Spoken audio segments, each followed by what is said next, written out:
Yeah, we're on.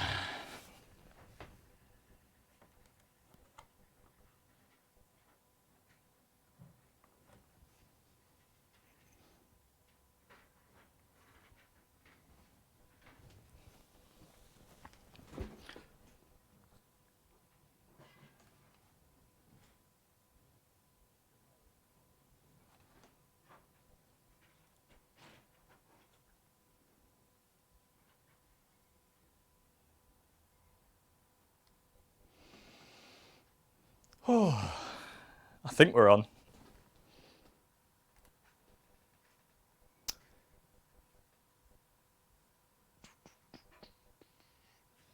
Yeah, we're on. So what I'm going to do... Oh, that doesn't look good. Oh no, it's all right.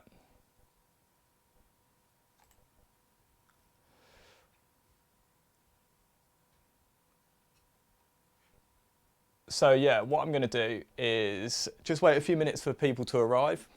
Well, I hope you're in here because this is purely done on the back of your request.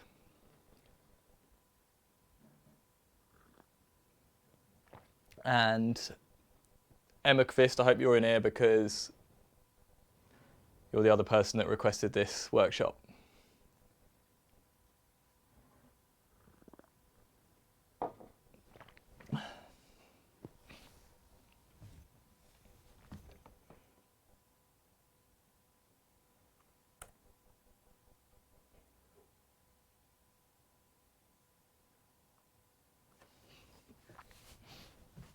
Oh.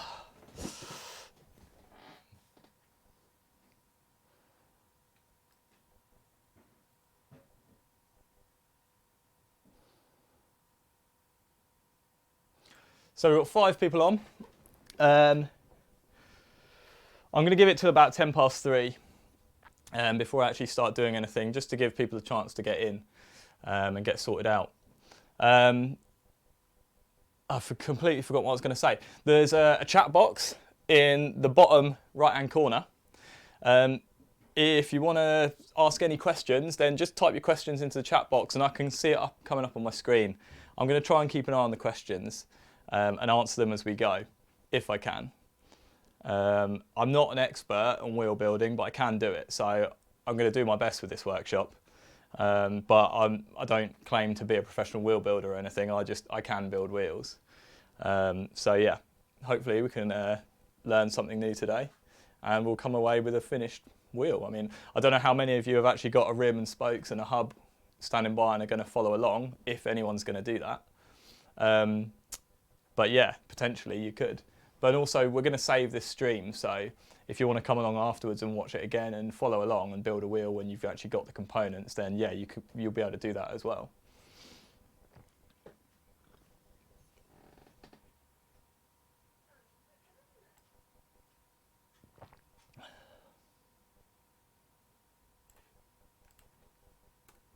In fact, I can't actually see the chat relay coming up. I had a problem with the internet connection literally like 5 minutes ago, which is why I was a bit late. Oh yeah, wow. Yes, Jordan. Shout out to Jordan Butler. Sandy Armstrong, wow. And have we got anyone else in that I know? No, not yet.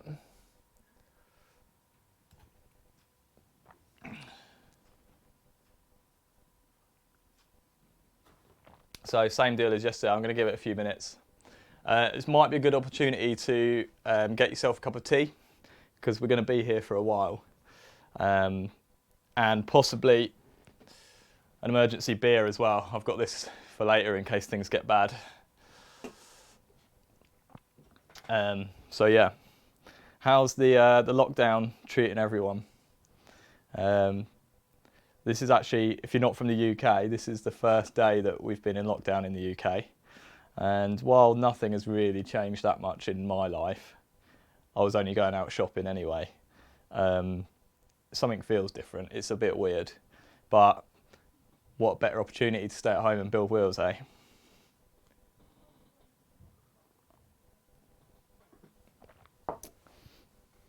I've chosen a slightly higher bit rate for the stream today. It seems a little bit glitchy. I'm not sure if that's going to interfere with things if we're doing like intricate things like wheel building. I've actually set it to almost real time, and I'm hoping that I'll be able to keep up your questions better that way. But if it interferes too badly with the stream, then we can knock it down a notch, I think. So just let me know in the chat box if that's the case.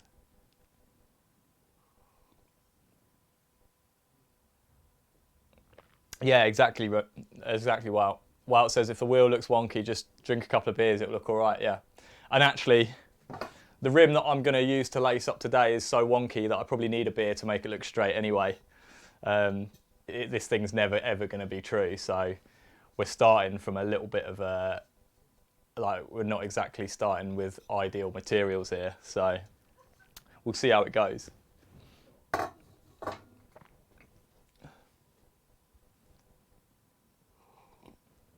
Right, how many have we got in now? Oh, 8. We've got 8 people. I've got people out the window teasing me because I'm talking to my camera. But yeah. Jordan, are you going to be building a wheel, mate? I really hope you are. I'd love to see a wheel that you've built. I want to see you do a 1 foot on a wheel that you've built next ride, whenever that is. Might be a year's time, so I guess you've got some time to do that.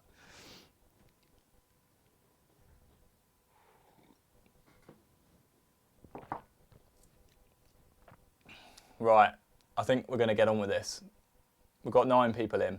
That's a strong number. So, wheel building.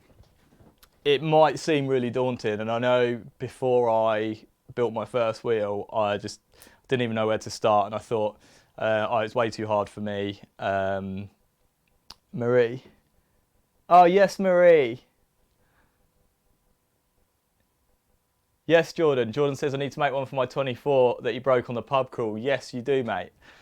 So get on it and come along with us and build a wheel. That's cool, Marie. Even if you learn a little bit, I guess that's cool. Yeah, so before I built my first wheel, I felt really daunted. It looked really complicated just because you've got spokes going everywhere.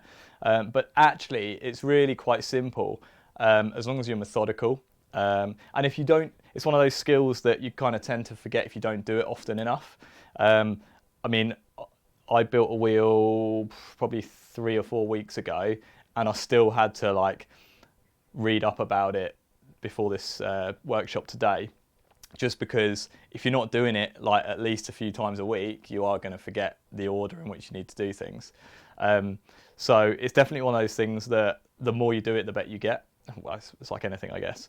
But it's one of those things where if you only do it once, if you build one wheel and then you never build another one, don't expect to come back in a year or 2 years' time and remember how to do it off by heart. But that said, as long as you're methodical and you work in a structured manner, then it's not difficult and anyone can do it. It is time consuming, so you do need there's an element of patience in there. But yeah, I'm firmly in the camp that anyone can do it as long as you've got the will to do it, and you've got the time and you can spare the time to sit down and do it. With that said, let's move on and actually do something.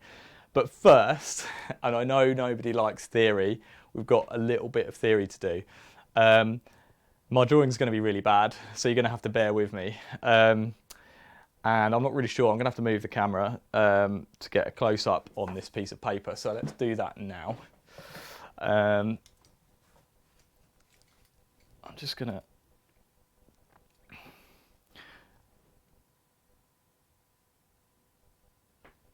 And... yeah, Emma, I will make sure, well, I will make sure that the logo points to...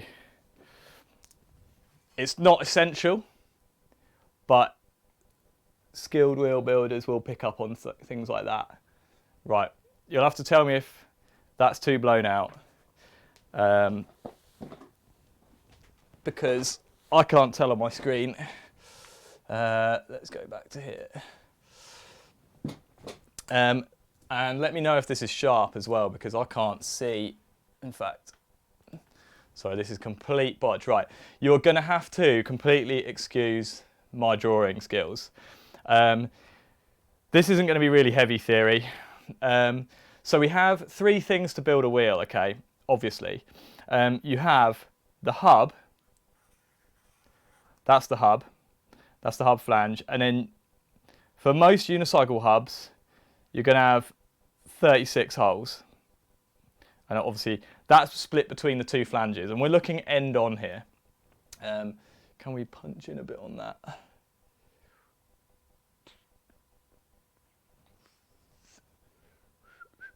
Sorry, everybody. Right, now I can focus on this. Right, so that's your hub and that's your ISIS axle in the middle. And then you've got your rim, obviously. Okay, this is going to be comical. That is about as true as the rim that I'm going to be building today, so don't laugh. And then you've got your spokes, obviously. And like I was saying, you've got 36 spokes, and they don't come...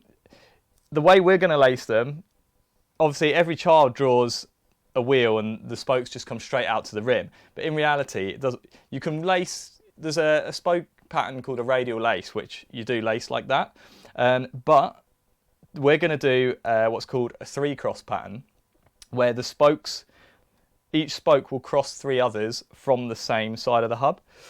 So our spokes will actually be coming out at an angle and go into the rim. And I'm not going to draw them all in.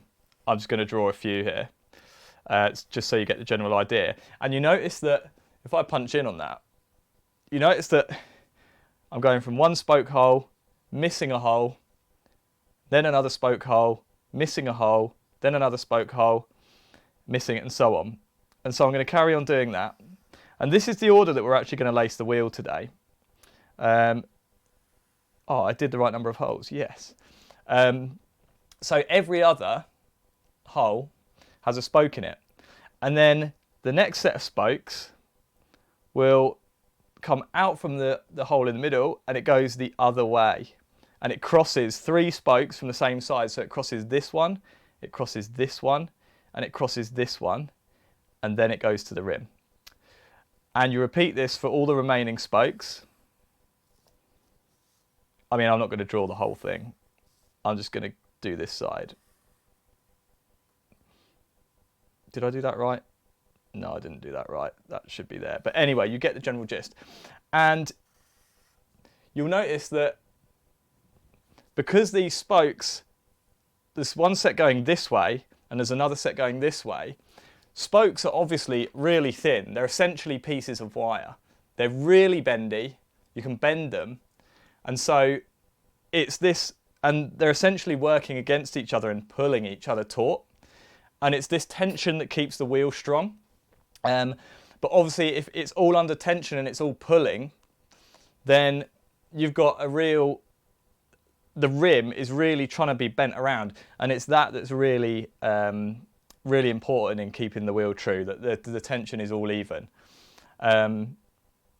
So that's a basic idea of how a wheel works and why it's so strong, even though it's made out of tiny spokes, because the spokes are actually pulling against each other. So let's ditch that, and let's go. Oh, my pen's leaked through, and I'm just going to draw half of the wheel, really. So let's just imagine this is your hub. And that's your hub flanges. We're going to make them a bit wider than that. Let's cap the hub off. That's your hub flanges. I mean, my drawing is so piss poor. I'm just going to check the questions on this. No, it's not a donkey, Jordan. Right, and this is your rim. I mean, that's really over-exaggerated, but that's the basic profile of a rim. Sorry, I'm just flicking between. And the spoke holes, if you have a rim knit to hand, just have a look at it, and you'll notice that the spoke holes, they don't run down the centre of the rim. You've got, I mean, these holes are on the centre line of the rim, these cutouts, and then the spoke holes are actually offset. So that one's set to the left, that one's set to the right, that one's set to the left, and that one's set to the right. And the spokes that come from the hub will always come from the same side of the hub as the spoke hole on the rim. So I'll demonstrate this on the drawing. So actually your spoke holes are probably more like here and here. And say this is the centre line of the rim down here. And the spokes from this side of the hub will come to that side of the rim. And the spokes from this side of the hub will come to that side of the rim. Now it's not as exaggerated as this. They're actually a lot closer together in real life. And you can see that that's forming a basic triangle. And it's this triangle, if I just draw a triangle through there, anyone that knows anything about physics will know that triangles, oh, it looks like a gnome or something. Triangles are really strong. And it's this triangulation that makes a wheel strong. Oh, I've completely drawn all over this. I'm going to do this again. And when you're truing a wheel, a lot of people get confused about how to true a wheel. Let's do that again. There's your rim. You've got the spokes going to the rim. And when you're truing a wheel, say, and obviously this is only half the rim, the other half would be down here somewhere, and you've got spokes coming out of this side as well. But we're just going to look at this part for now. When you're truing your wheel, say you've got a bit of wobble and your wheel is coming over to this side and you want to pull it back to the middle, you literally just tighten this spoke here, because that, tightening it, will pull the rim literally this direction. So if you've got a buckle in your wheel and you want to make it run straight again, you tighten the spoke on the opposite flange to the way the rim is leaning. So if the rim was leaning to this side and you've got a buckle and it's coming out here, you tighten this spoke and it's going to pull the rim back this way and pull it back into true. And that is literally, that is as simple as it gets. That is how you true your wheel in really basic terms. It's a little bit more complicated than that, but when you really boil it down, that is all you're doing when you're truing a wheel. It's just pulling the rim one way or the other using the spokes. And as we go through this,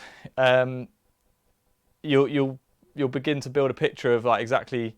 I mean, this drawing makes complete sense to me. I'm not expecting it to make complete sense to you guys if you've never built a wheel or looked at a wheel in this way before. But I'm hoping by the end of this session that it'll click and you'll think, oh yeah, it's actually really simple.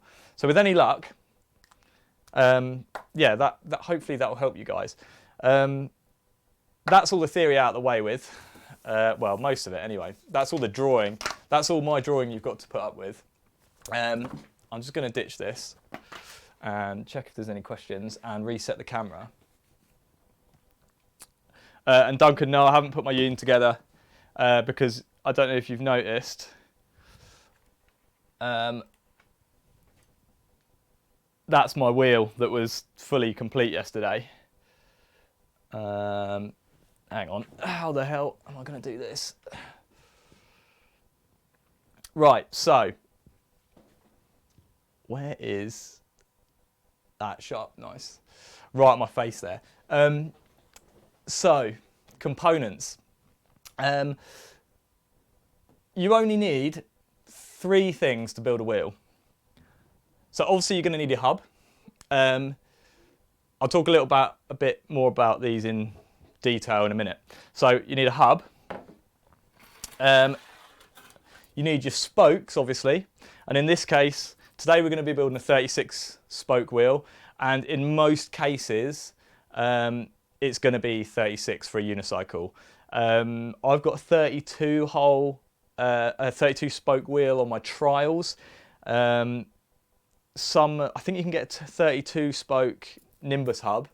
You used to be able to get a 32 hole K1 hub. I think Mad for one do one, but I'm not sure. But the majority of unicycle wheels are 36. And a lot of tutorials online for bike wheel building tutorials are for 36 as well, which is really handy for us. So if I don't make any sense today, then you can Google like a bike wheel building workshop or a tutorial, and a lot of them will be 36, so that's really handy. And you'll need spoke nipples. I'm not going to lift these off the table because they're going to go everywhere and I'm going to lose them, but I've got 36 spoke nipples there.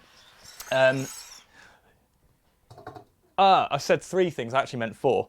I count the spokes and nipples as one thing really. And a rim.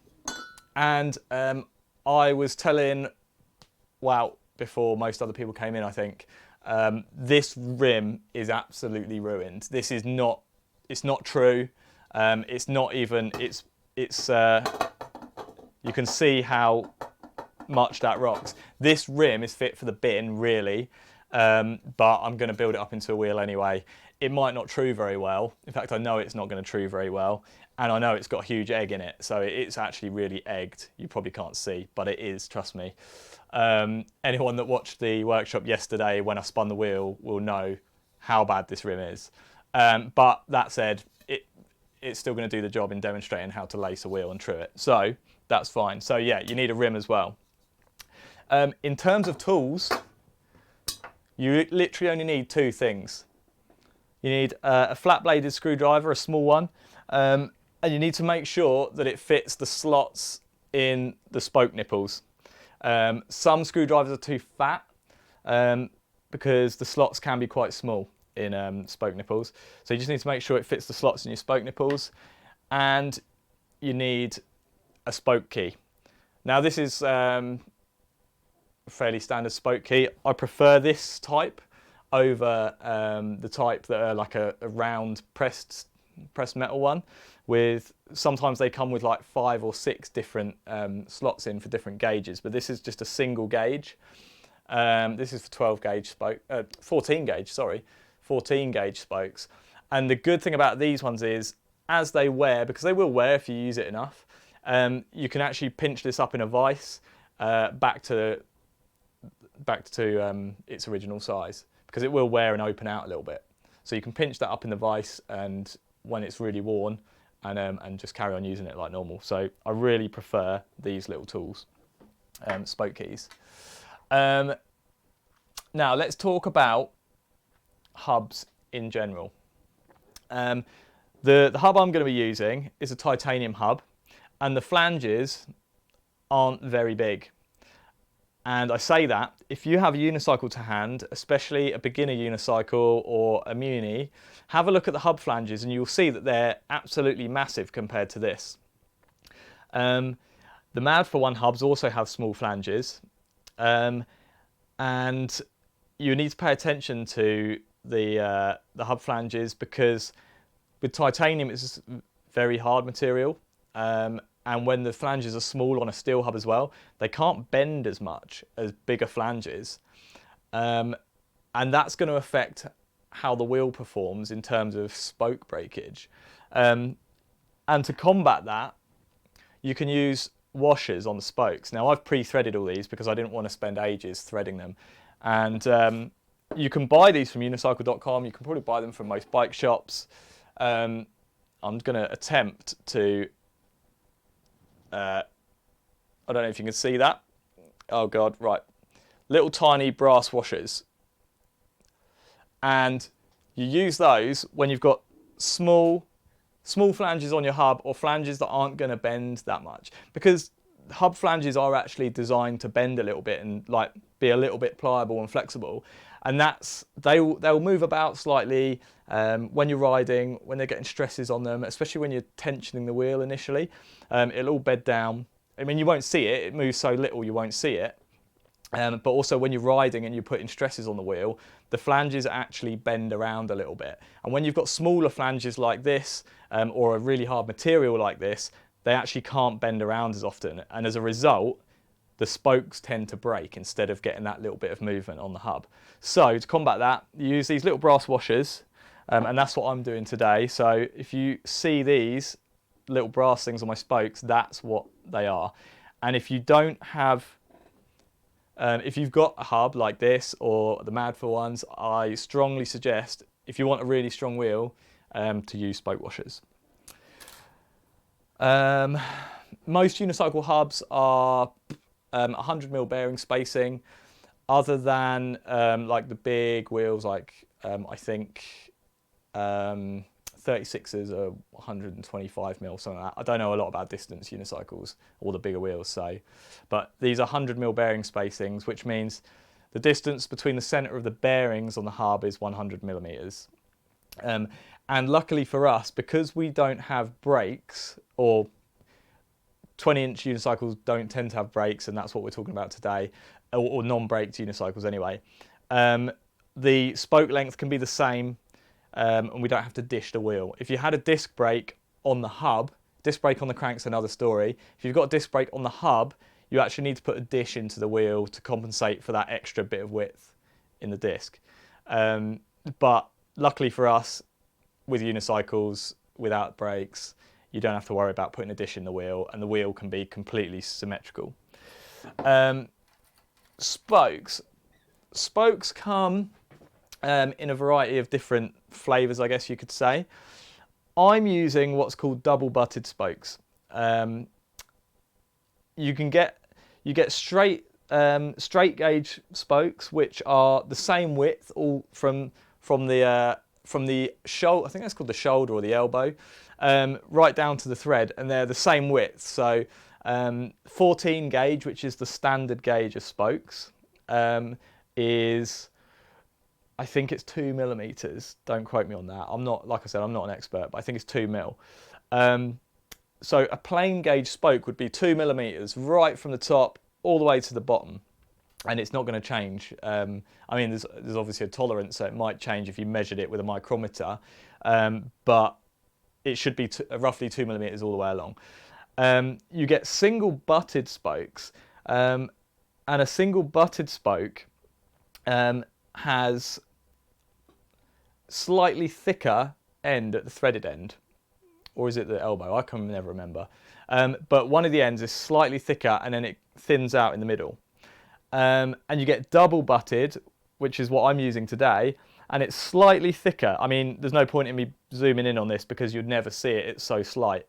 But it's thicker on this end, and then it goes thinner in the middle, and then it's thicker on this end near the thread.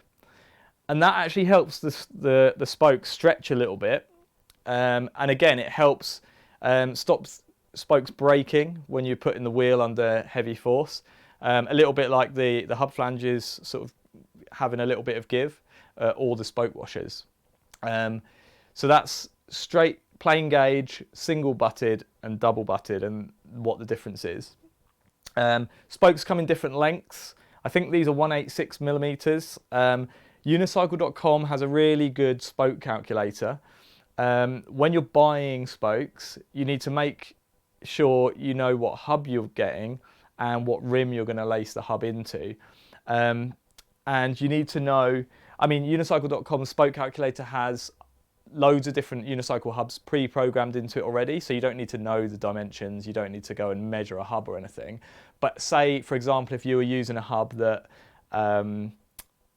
was like a homemade hub, or was a bike hub that you were lacing into a unicycle wheel, then you could go and measure it and get the measurements. But Unicycle.com have pre-programmed ones in the calculator. I'm going to leave a link to the calculator in the description, so you can go and use that, because it's a really useful tool. And you need to know the diameter of the hole centres, the spoke hole centres, on your hub.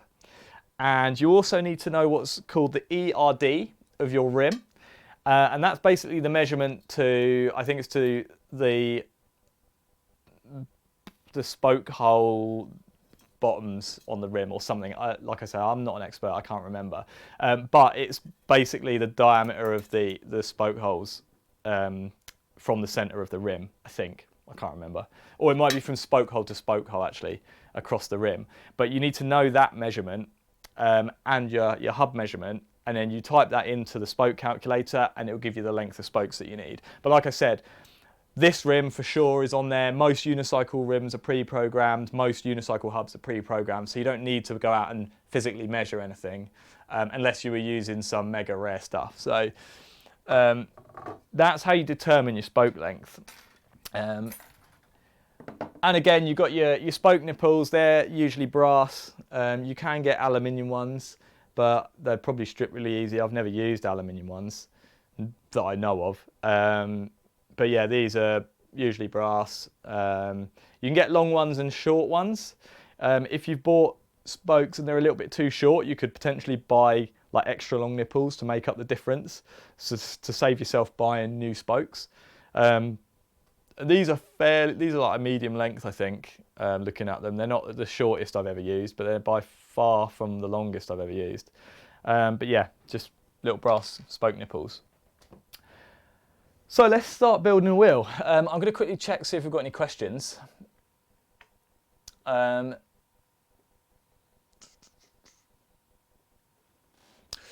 Okay. Yeah, we've got a couple of questions. 42 hole, yeah, 42, that's really strange.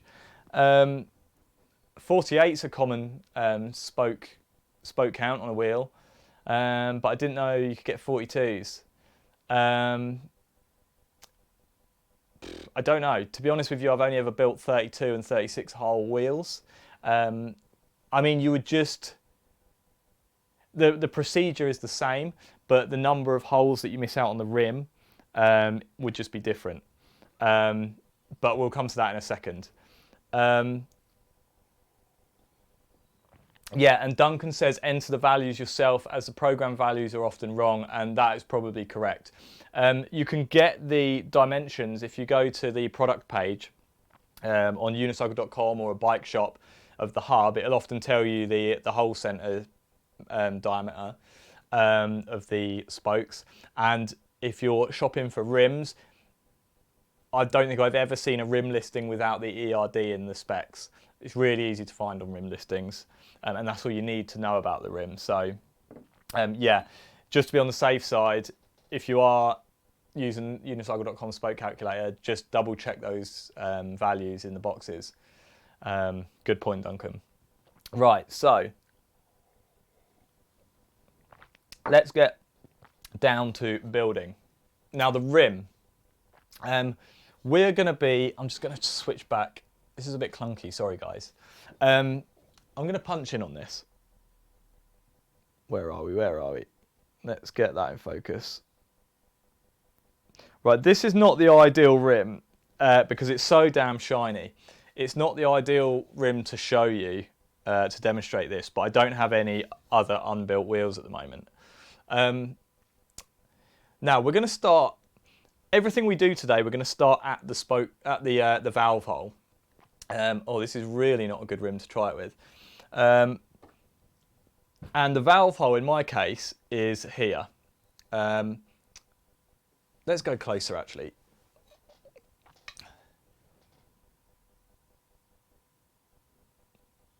Yeah, in my case, the valve hole is here. And you'll notice that the first spoke hole is, at the moment, it's away, it's on the bottom side of the rim, and the next spoke hole is on the top side of the rim. So that's just showing the spoke holes. And the first spoke that we're actually going to put into the rim, the first spoke we're going to put into the rim is going to be to the right of the valve hole. We're going to go clockwise around the rim as we lace this wheel up. But the hub flange that it's going to be coming from is on the top side of the hub if you're looking down at the rim. And the best way to lace a wheel is always do it on your lap when you're sitting down. So this is going to be a bit tricky for me because I'm going to attempt to do it on the bench. But it's much easier if you have this on your lap in front of you and then work clockwise around the wheel. So we're going to lace, the first spoke is going to come from the top side flange, and so we're not going to lace it to this first hole, we're going to lace it to the first hole that corresponds to the same side that it's coming from. And I don't know if I'm explaining that very clearly, but hopefully the demonstration will clear up any kind of questions you have. And like I said, put questions in the comment box if I'm going too quick or if something's not making sense. So what I'm going to do, I'm going to zoom in here. In fact, I'm going to go a bit closer. And let's focus roughly there. That's about right. Right. This is going to be really tricky. Okay. Right, I'm going to need to see what I'm doing here. Right, so grab your hub. And Emma said at the beginning of this, it's really good practice to orient your hub. And at the moment, it doesn't matter if the rim is this way or that way, and it doesn't matter if the hub is that way or that way. If you were running a disc wheel, then it's good practice that if there's any branding on the rim, that you can read the branding from traditionally the drive side of the bike. And so on a unicycle, that would be from the right. If you were standing to the right of the unicycle and looking down at it, you'd be able to read the branding if it's a long ways around the rim. It really doesn't matter, it's just aesthetics. And the same goes for the, I don't know if you can see that, the branding on the hub. In my case, it says Exceed. It's very hard to see. But traditionally, a decent wheel builder will always make sure that if you look through the valve hole of the rim, you can read this branding through the valve hole. It's not going to affect the strength of your wheel if it doesn't. Of course it's not. That'd be ridiculous. But it is good practice. The way I'm going to lace this up, it's tricky to get it completely lined up. Simply because you would have to calculate how far you're going to twist your hub round. But that'll make sense in a minute. So I'm just going to refocus. So let's start. And also, it really helps if you have a tub of grease, because what you want to do is, before you whack a spoke nipple on your spokes, you ideally want to put a bit of grease on. It's really going to help you tension the wheel later on, and it will stop those nipples binding up when you're screwing them on. Right, so we're going to lace this wheel in 4 stages. So we're going to break the spokes down into 4 groups. And in fact, let's go here. There are 2 types. In fact, that's good. You have spokes that come through from this side of the hub, and they drop through, and the spoke head sits on the outside of the hub. That's called an inbound spoke, and it's called that because it's going into the hub and it's inbound. And we're also going to lace on the same side of the hub spokes that way. That's an outbound spoke because it's coming out of the hub away from the center of the wheel. So that's an outbound, and the other way round is inbound. That way, inbound. And you have inbound spokes, a set of inbound spokes on this side, a set of outbound spokes on this side, and then you have a set of inbound spokes on this hub flange, and then outbound spokes on this hub flange as well.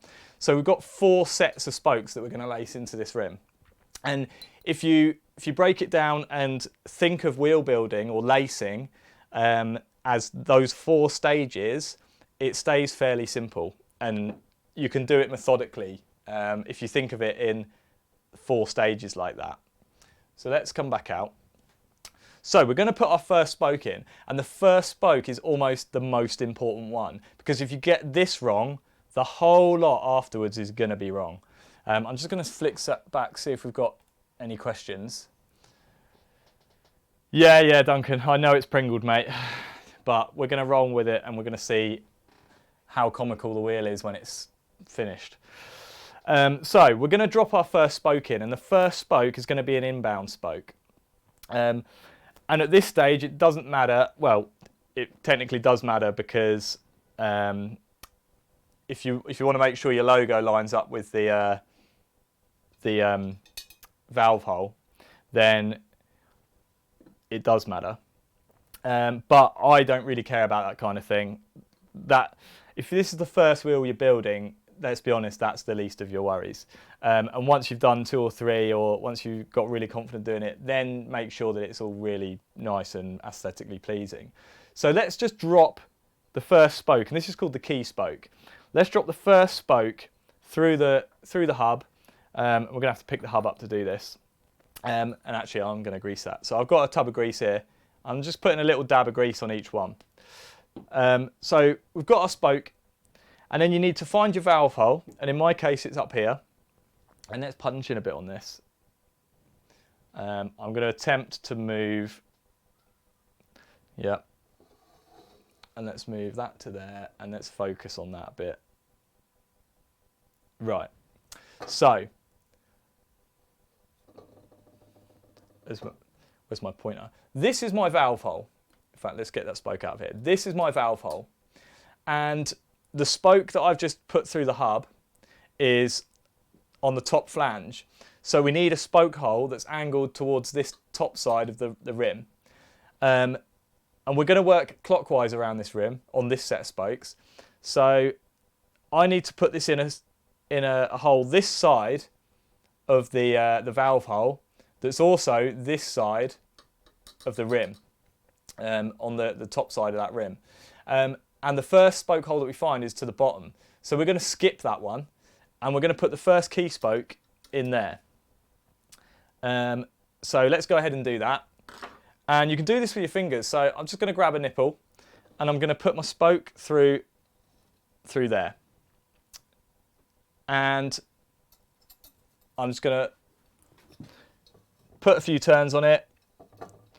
I know for a fact that I can put probably 3 or 4 turns on these spoke nipples, and it's not going to give me problems later on. If you put too many turns on these spoke nipples early on and you screw them too far on the spokes, you're really going to struggle when it comes to the last set of spokes that you put in, because you're actually not going to be able to, it's going to pull the hub too far to this side of the wheel, and you're actually not going to be able to pull it back this far enough to get the spokes in this side of the rim.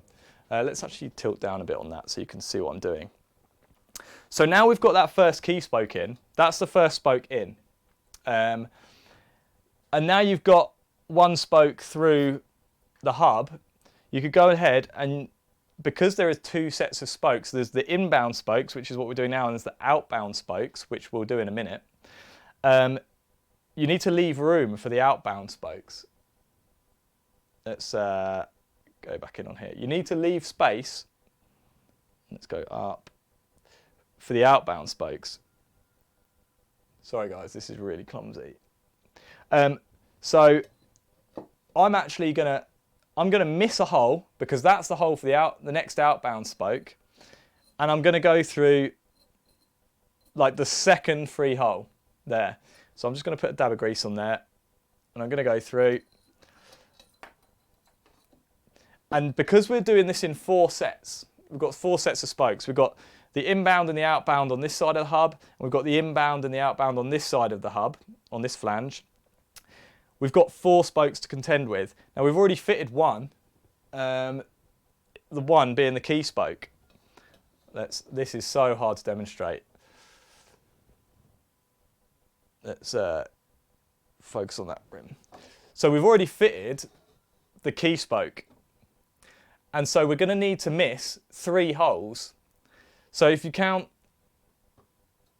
there's 1, there's 2, that's 3, and then the fourth empty hole, and obviously that corresponds to the same side as the hub. So we're going to put the second spoke through that hole and screw a nipple on the back. And so now we're going to go around the whole rim and we're going to continue doing this. So miss a hole on the flange, drop a spoke through, put a dab of grease on that.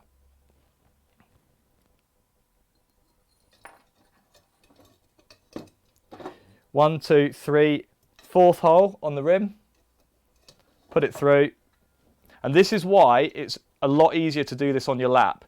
You can have the hub can sit in the gap between your legs and the rim can sit on your legs, and it keeps it almost how you want it.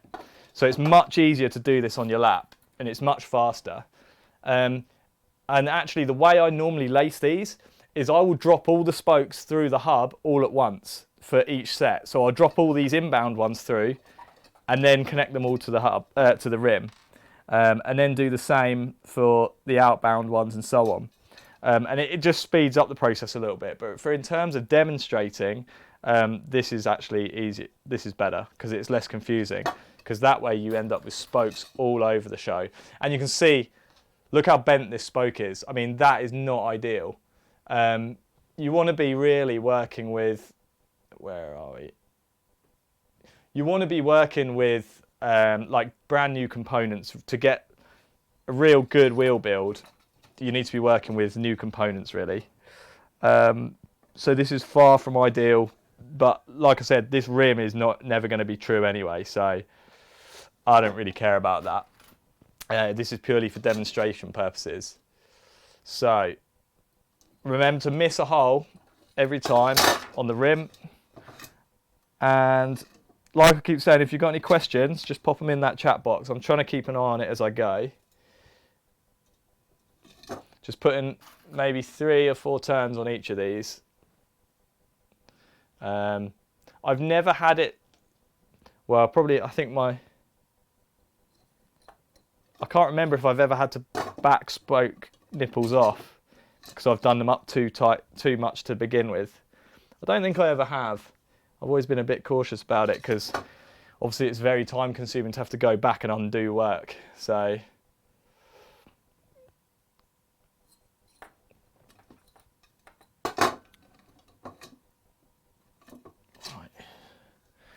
this is probably up there with watching paint dry, unless you're following along with me, in which case I hope this is helping. Emma, I don't know, I know that Emma Kvist for sure is watching and lacing as, well, I guess she is, I hope she is, as she goes. So I don't know if you've got time to just put a comment in the box, Emma, but if you have, just let me know how you're getting on. Right. So that is the first set of inbound spokes done. So I'm just going to check for questions before we carry on. Emma says, indeed, good, cool. Right, so the first set of inbound spokes is in. So what we're going to do now is we're going to flip the whole lot over, and we're going to put the first set of inbound spokes, or the second set of inbound spokes, or the first set of spokes on the other hub flange, and we're going to continue from there. So now you've got the first set in, flip the whole wheel over, and find your valve hole. Now, where is my valve hole? The split's there. So the valve hole is, where is it? It's also really hard to see the valve hole on this rim because it's so shiny. But if we punch in again, so here is my valve hole. Let's get that out of the way. That's my valve hole. Now, the next spoke that we put in is going to go to this this hole here, because now we're working on this side of the rim, the other side of the hub. We haven't got any spokes in this side yet, and we're going to put the spokes to this side of the rim. Now this spoke is really important as well, and you'll notice I'm just going to grab a spoke. This is really important where you put this. Let's it's really important where this spoke goes in the hub. And I'm going to try and attempt to demonstrate. Right. You will notice if you have, and you'll have to trust me here, where is my valve hole? I've lost it again. Right, my valve hole's up here. So if you put a spoke, oh my God, this is bloody awkward. Yeah, usually this is on my lap, so it's a lot easier than this. Right, that's a good angle. The spoke that's nearest my valve hole is this one here. That one there. And you'll notice that if you put a spoke through the holes on this side of the hub, the holes don't line up. It's going to hit the blank space directly between those two spoke holes on the other flange. And we want to put the spoke through the hole on this side of the flange that's just to the right of the spoke that's going to the nearest the valve hole at the moment, which is this one. So in this case, it's this hole on this flange. It goes through here, and it wants to hit the dead space immediately to the right of that spoke hole. And you don't want this spoke, when it's laced into the rim, you don't want this spoke to be crossing that one. So if it was in this hole, for example, then when it went to the rim, technically it's crossing this spoke, because the hole that it's coming from is on this side of the spoke. So you want it to be this side instead. And I don't know if that makes any sense at all. I'm trying to explain that in the plainest terms I can. And it's difficult, obviously, over the internet to convey that. But it wants to be going that side if your valve hole is on this side of the... let's see if I can sharpen that up a bit. There we go. So you can see that this spoke hits that flange there. So that it's this hole here that we want to be putting it through. Oh no, it's not. I lied. It's that one. It needs to be going through this hole just to the right of that hole. So we put that in. In fact, I'm going to put a dab of... Oh, this is so difficult to do, guys. So apologies. I'm just going to check that's right. Yeah, that's right. So that's the hole we want it in. And then, right, I'm going to lay this whole lot down and punch out again.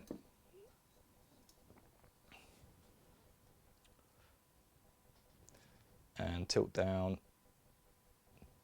There we go. And let's... Hang on, sorry, bear with me. There we go. Right, this might make a little bit more sense now. So, it's not crossing that spoke there. I don't know if that makes any sense at all. But that is then going to go in the hole that's immediately next to the valve hole. Let's rotate this round. So you can see the valve hole is there. The valve hole is there. So, and this is the spoke that we just put in on the other side of the hub.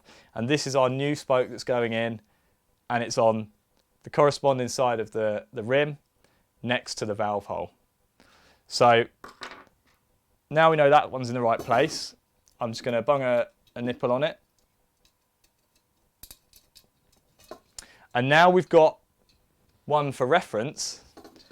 You can go ahead and drop all the other inbound spokes in every other hole in this top flange. I mean, I'm not going to do that because there's going to be spokes everywhere, but let's do it one by one. So, and it's the same principle as before. So working clockwise, drop a spoke through, and then this time, because we've already got set spokes in and we know that they're correct, it's a lot easier because you just go to this is our first spoke on this side, goes to the hole immediately next to the previous spoke we just put in. So we go round, that's the spoke from the other side. So now, and you're going to have to bend the spokes around a little bit. The hub's going to move enough at the moment that you can just pull the hub around and get these spokes in. But we're going to put the spoke through the spoke hole immediately to the right of the previous spoke we just put in. So put a nipple on there, and then keep going with all the rest of these inbound spokes. So I'm just going to check the comments. How are you doing, Emma? Are you keeping up?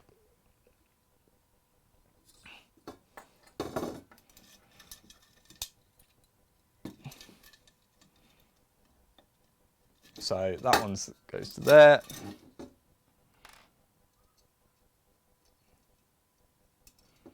Put a nipple on it. Now my hands are getting very greasy because I'm using grease and it's getting everywhere.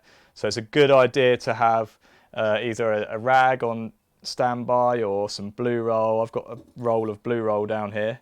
Otherwise you can get very messy very quickly. You don't have to use tons and tons of grease, just a tiny little bit on each spoke will do, but the nature of grease is it gets everywhere. And I haven't found a decent way of applying it yet without it going everywhere. So if you know how to do it without getting messy, then put a comment in the description, in the chat box, please.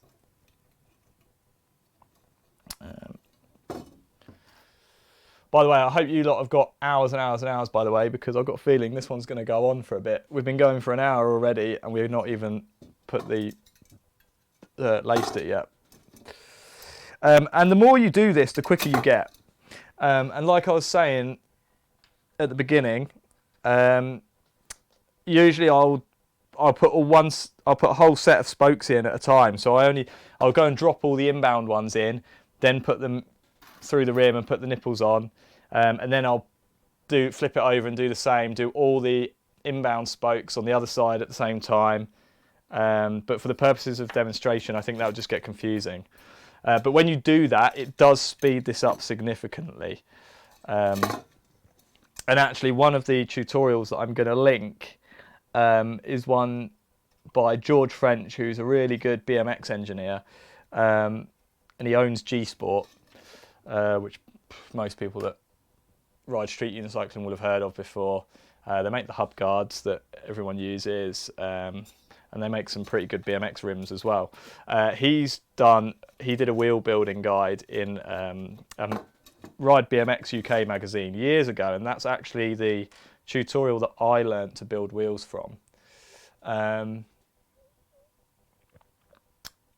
Wow, that is sort of a good idea, but the tub of grease is so big, I don't think it would actually it might do. It wouldn't for the last two sets of spokes, I don't think though. I've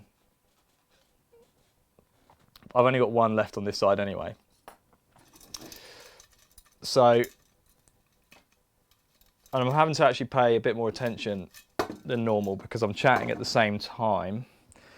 And I tend to make mistakes when I chat.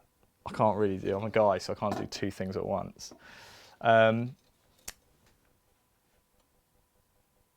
just going to check the framing. Right, so that is all our inbound spokes laced. And now we need to do the outbound spokes. And the easiest thing to do, we're going to go back to the other side in a minute, to this bottom hub flange. But the easiest way to do this is to drop your spokes through the hub flange now and then turn it over. They can all fly out. I'm going to do it one at a time for the sake of clarity. But it's much easier to thread them through from the bottom at this stage. This is where we start actually seeing the lacing pattern emerge. And this is actually where we're going to put the twist, because at the moment you'll notice that that's just radially laced at the moment.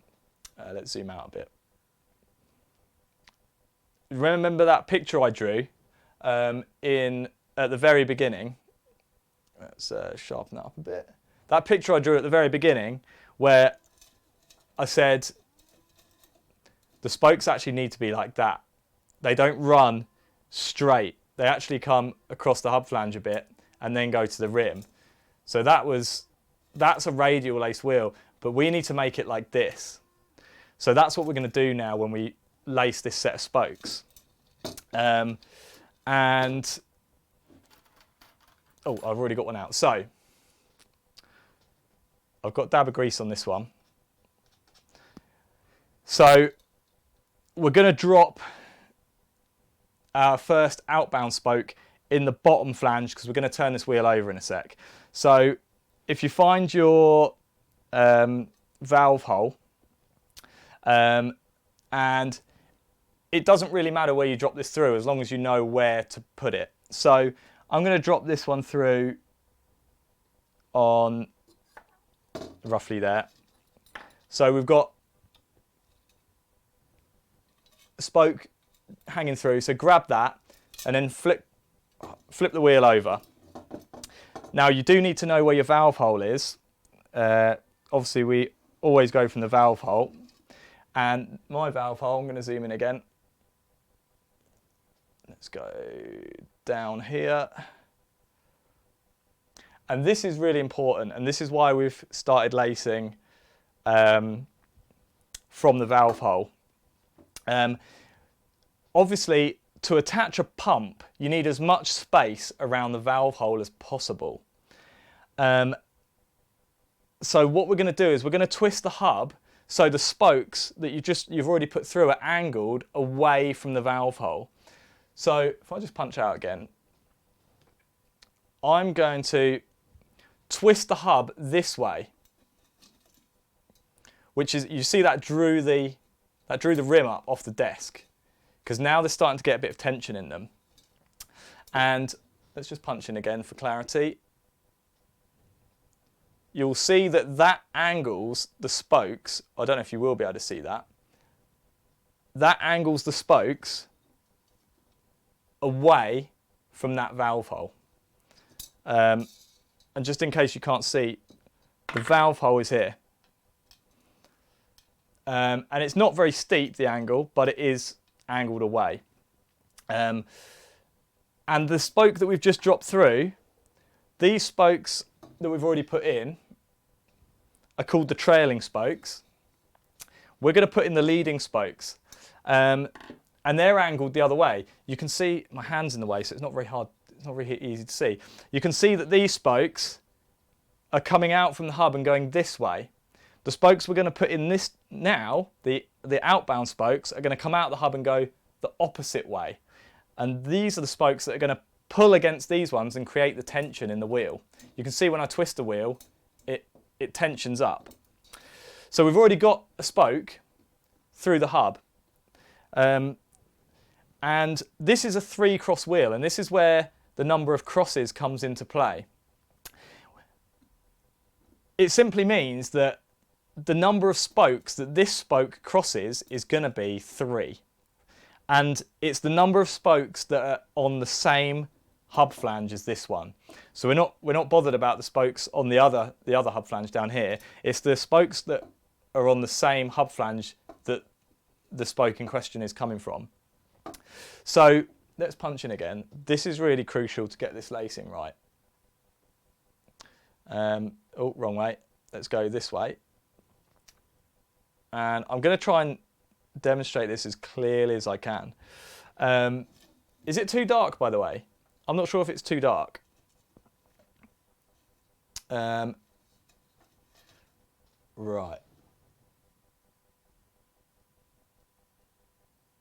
How is this looking? Right, that's quite good.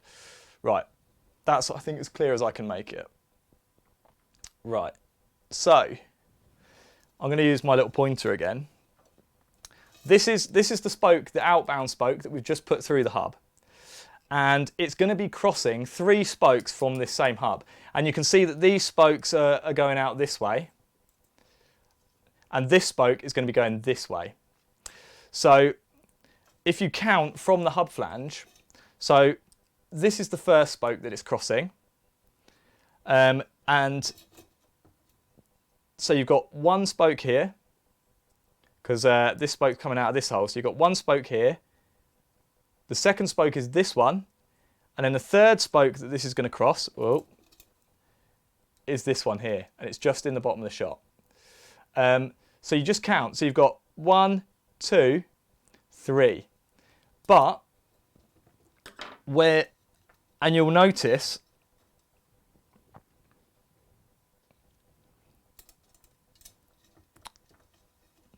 we're not going to lace this. You'll see it's going over the top of all of these spokes at the moment. But in order to make the wheel strong, you need to lace this spoke underneath the third spoke that it crosses. So count your 2 spokes, and it can cross those 2 on the top. And then this is where you're going to need to bend the spokes around a little bit. Get the spoke and bend it and just put it underneath that spoke there, the third one.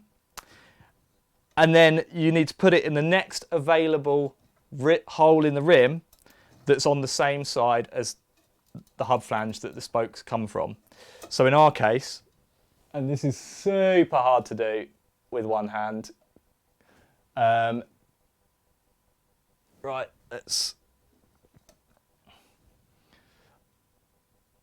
I'm actually going to try and tilt down on this in a fancy way, but I don't know if it's going to work. So you can see it's coming out of the hub flange, crossing the first spoke, crossing the second spoke on top.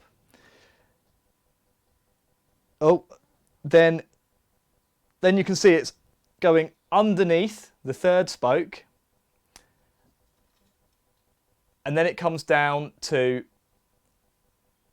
the rim, and it's going to go through this spoke hole here. I'm going to punch out, and I'm going to go up a little bit. So, yeah, I mean, when this is not a live video, you'll be able to pause this and zoom in, I guess. So it comes out from the hub flange here, and then it crosses this spoke, crosses the second spoke, underneath the third, and then to the hole in the rim on the same side as the hub. So now we're going to screw a nipple on this one. And you can see it's going opposite direction. All the other spokes, all the inbound spokes are going this way, and this one's going this way. So this is the first of our inbound, and this is where the wheel starts to really take shape now. So let's put a nipple on that.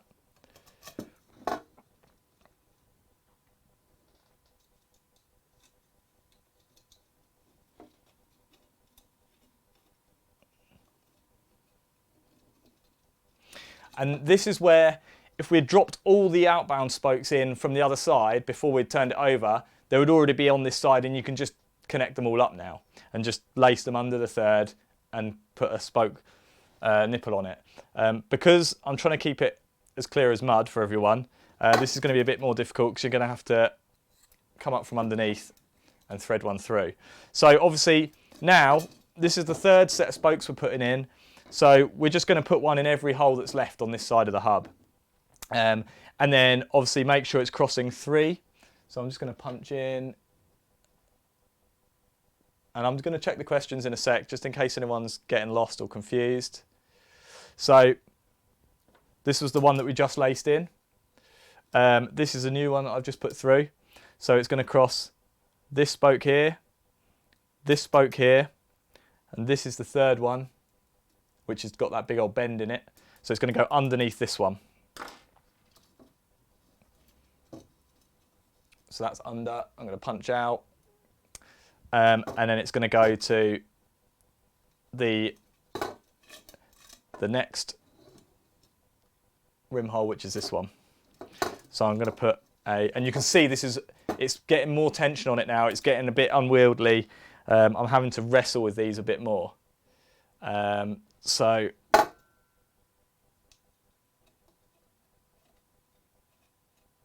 let's put a spoke nipple on that. I'm going to check the questions in case anyone's asked a question. Oh, Emma's using a tube of grease, and you just dab the the spoke in a tube. That's a genius idea. Why didn't I think of that? Right, so we're going to go round. Next, oh, I almost put that in the wrong side then. See, I'm getting distracted. 1, 2, under the third. And if you've got a brand new rim, you really have to wrestle these spokes around underneath the third spoke to avoid scratching your brand new anodized rim. And actually, this rim is in such bad shape because when I was taking it apart, all the loose spokes were scratching the lacquer off of this rim. So this rim is actually ruined finish-wise. So, and my phone's been going off.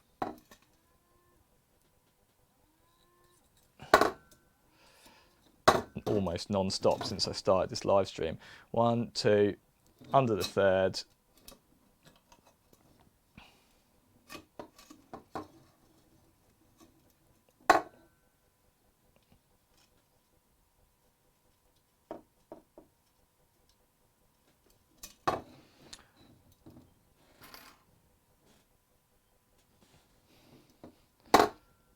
I'm really struggling to stay concentrated here.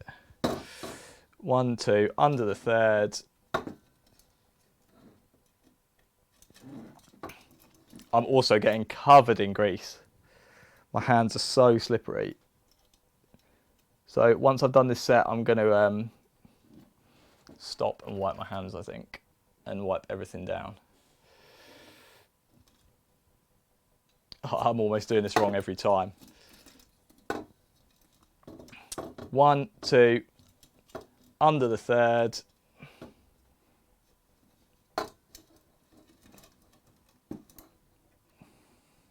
It's also like a sauna in here.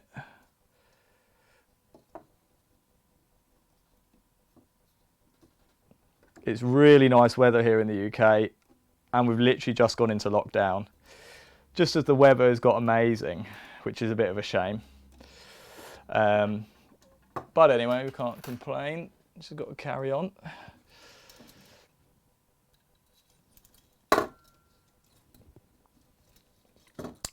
One, 2, under the third. I've got 2 more left on this hub flange, and then but yeah, once I've done this set, I'm going to wipe my hands because I'm getting absolutely covered.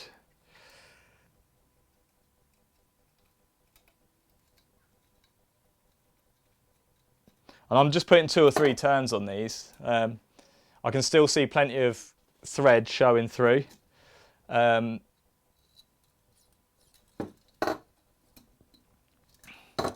2, under the third.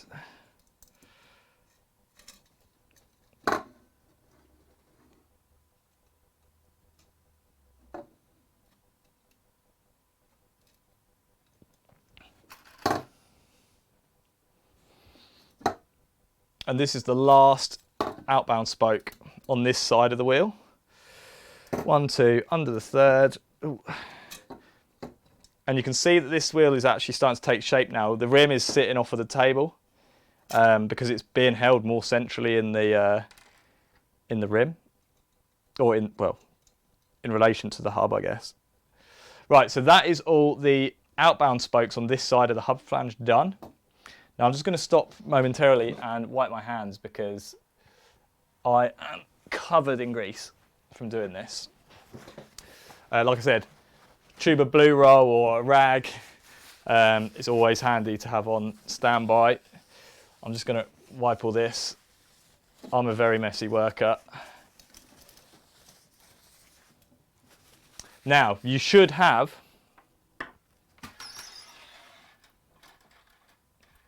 eight spokes left. 9 spokes, sorry. 9 spokes left. If you're following along and you've got 36 spokes exactly, you should have 9 left because there's 9 per set. So what we're going to do, shall I up the ISO a bit because that is now getting dark. Is that better? And this set is pretty much the same as the last set. There's only one set of holes where these spokes can go. So if you wanted to, you could drop the whole set through now. And in fact, because it's the last set and I want to try and speed this up a bit, I'm going to. So I'm just going to put a dab of grease on each of these, and I'm going to drop a spoke through every hole that remains. And it's usually a good idea. There's tiny little triangular holes created by the set of spokes on this side of the hub flange. It's usually a good idea to stick the remaining spokes through there to give them the straightest shot possible through the corresponding holes on the hub. And this is how I'd usually do all the sets of spokes. I'd usually drop them all through at once. When I spin it over, you'll see it. They are going to go a bit everywhere. You have to grab them before they fall back through sometimes. But it is going to speed up lacing on the other side. So I've got one more to do.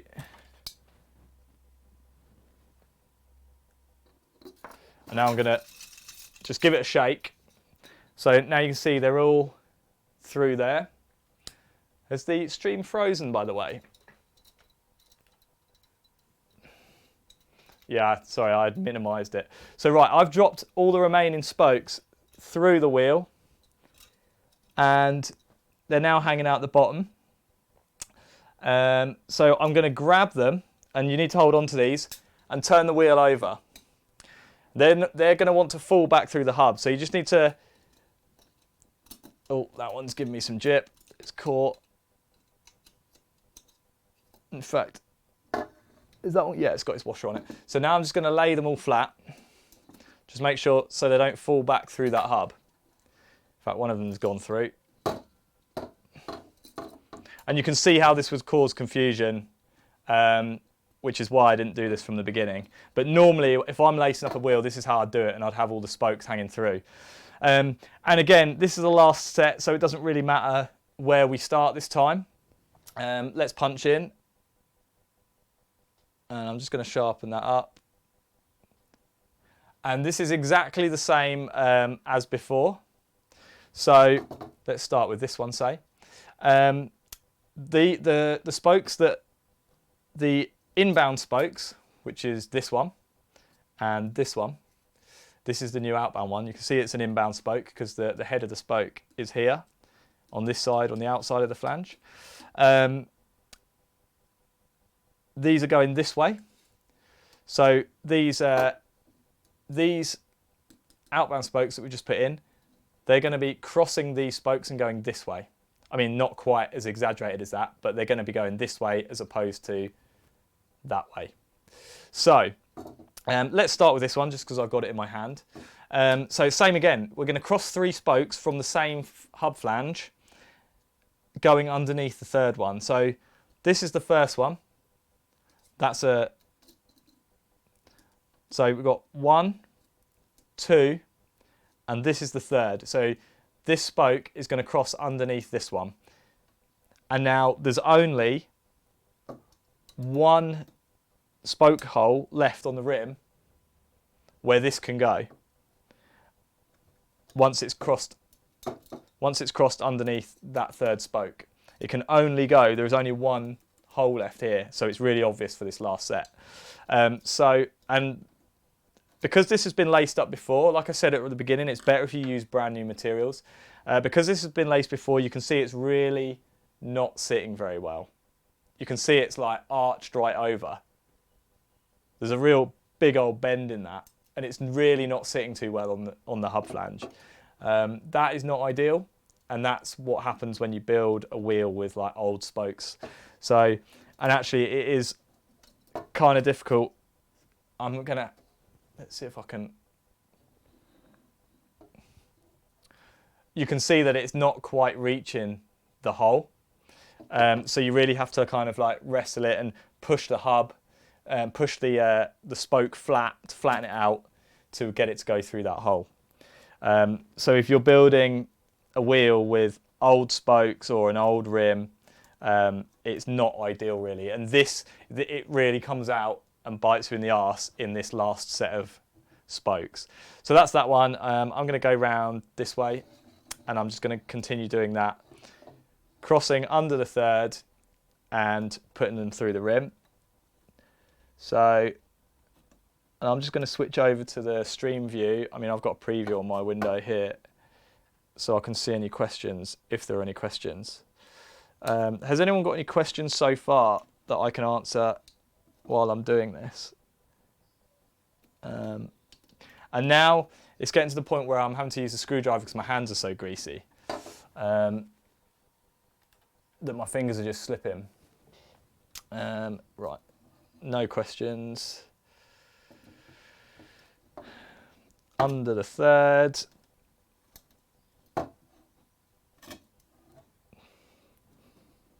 And you can see that there's a little bit of tension in this wheel, but obviously it's going to flop around everywhere. But there's really 3 stages to building a wheel. And the first is lacing, so we're still on the first stage really. The second is tensioning and putting some tension into this wheel. And the third is truing. And normally with a bike wheel, you'd have like a fancy truing stand. Bike shops have like truing stands with like, I mean, you could have a DTI, a dial test indicator, which is a piece of engineering equipment if you were really anal about how true you wanted your rims.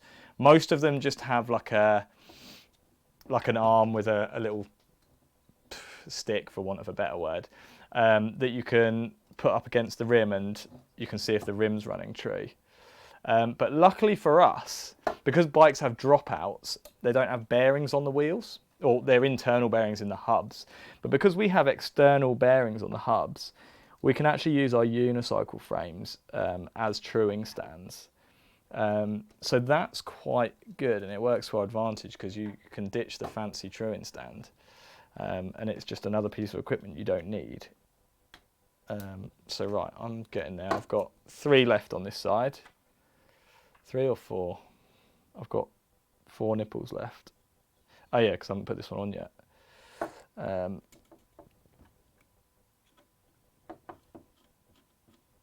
Right, that's that one. Under the third. And I mean, if you wanted to get more practice at this, you could take your wheel apart and rebuild it like I have, and take it apart as many times as you wanted until you were super comfortable and you knew the process off by heart. And it's not going to cost you anything. You don't have to buy any new wheel components. But like I said, it's slightly more difficult to build a wheel from used spokes than it is to start fresh with all new stuff. I mean, the hub's always going to sort of be the same. But if you're starting off with a buckled rim like I am, you're never going to get an amazing wheel at the end of it. And the same goes for the spokes. Although the spokes will wear in, they will settle down and sort of settle in and wear in. Right, so this is the last one I'm putting in now. I'm just going to put this last spoke nipple in. And there we go. Right, I'm just going to give my hands a wipe and have a chug of my tea. That's it. That is the wheel laced now. That is now 36 3-cross laced wheel, and that is the most complicated bit. Obviously, making sure that first key spoke is in the right place is critical to getting this whole thing right, and then making sure you know where you're going after that. But once you've done that a few times and you've got that process in your head, then that is literally the hardest bit about building wheels. The next bit is literally all patience. So you can see that this wheel, it's so floppy. You'd never be able to ride that. You can see how much the hub moves about in there. So now the next stage is putting tension on this wheel. And you can do that in one of 2 ways. You'll see that, I'm just going to get the preview up. How are you doing, Emma? Are you keeping up? and I don't, if is anyone else following along and doing this? I don't know. Let me know in the chat box if you are. You can see that some of these spokes, I mean, that's sitting up. That's actually protruding through. This one's a little bit further in. Let's find one. That one is sitting right down in the bottom of its hole, almost on the eyelet of the rim, and it's not protruding up at all. But then you've got others like these ones that are sticking right out, and obviously you can't run an inner tube on there because it's just going to pop through. And anyway, look how wobbly that is. Look how much flex is on there. So now we're going to remedy that by putting some tension into this wheel. And this is where you always want to start from the valve hole. And I always find that if I was doing this on my lap, I would sit with the wheel, like the rim between my legs at the bottom, and I'd clamp it with my legs at the bottom, and then I'd work like where my face is, because you can see it really well. And this is where your little screwdriver comes in handy. All the spokes have a little slot in the top of them, the spoke nipples, sorry. I'm just going to find my valve hole. Right, that's the join in the rim, so the valve hole is around here. So there's my valve hole. I'm just going to punch in. Where are we? There we are. That's my valve hole. And so you always want to come back to the valve hole. You're always going to start from here and you're always going to finish here. And that's a really good point of reference. I guess you could do it from the join, which is diagonally opposite as well. That's the join. You could start there, but it's just good practice to always start from the valve hole. Where are we? It's around here somewhere. I've completely lost it again. Where's the split? I went a bit too far. There we go. Right, so the valve hole. So it doesn't matter. You can work this way or you can work this way. It doesn't matter. But you just need to always start and finish at the valve hole. And I know for a fact that I can wind these spokes down, these spoke nipples down to the bottom of the threads, and it's not going to be too tight. If you're not sure how many turns you can put on, just start with 1 or 2, and actually you get a better tension on the wheel if you do less turns. It takes a lot longer, obviously, if you go around and do 1 turn on each, and then you might have to do that 5 or 6 times to start getting tension into the wheel. But you'll find if you do that and do it just a little bit at a time rather than like 5 turns all at the same time, you'll get a much more even tension in the wheel. But for the sake of speed, for this workshop, I'm going to wind all my spokes down to the end of the threads on those spokes. So I'm just going to go ahead and remember, it's the same as a normal standard thread, so clockwise to do up. And you can see that's twisting through there. And you could do this with a spoke key as well, but this is just faster with an Allen key, with a screwdriver for now, because when you are going to want to use your spoke key is when the spoke starts protruding through the hole on the top of these nipples. You can't physically get your screwdriver on then, and that's when we're going to have to switch to the spoke key. But for now, the spokes aren't coming through, and it's a lot quicker to just wind these down using the screwdriver. So that's just touching that's just covered all the threads up on that one. So now I'm going to work my way up to the next one, and I'm going to do the same on that. Now, if this is a brand new wheel with brand new spokes, I would recommend you put maybe 2, maximum 3 turns on each of these. And a little tip that I usually do to help you count the number of turns, you're going to be counting turns from now on. And to help you count the number that you're putting on each spoke nipple, I usually orient them. I've got my cursor over there. Sorry, guys. I'm going to orient them so the slot is running along the rim. And I usually do that with every spoke. So I'm going to screw that. If I was counting threads instead of winding them just to the bottom of the... If I was counting turns, sorry, that my head is completely in the way there.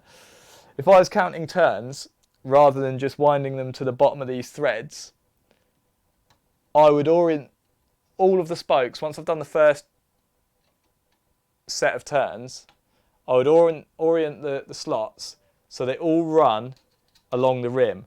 And that way I know that I can put half a turn on, and I know that's half a turn. And that way you don't get lost, or I find that helps. So I'd put that's one turn and then leave it that running that way. I mean, you could always do it the other way, but I just always find that way it just helps me count the number of turns I'm putting on each spoke nipple. But in this case, I'm winding mine to the bottom of the threads, just so it's covering the threads on each of those. So I'm just going to punch out again. And again, if you've got any questions, please put them in the chat box. Emma's not keeping up.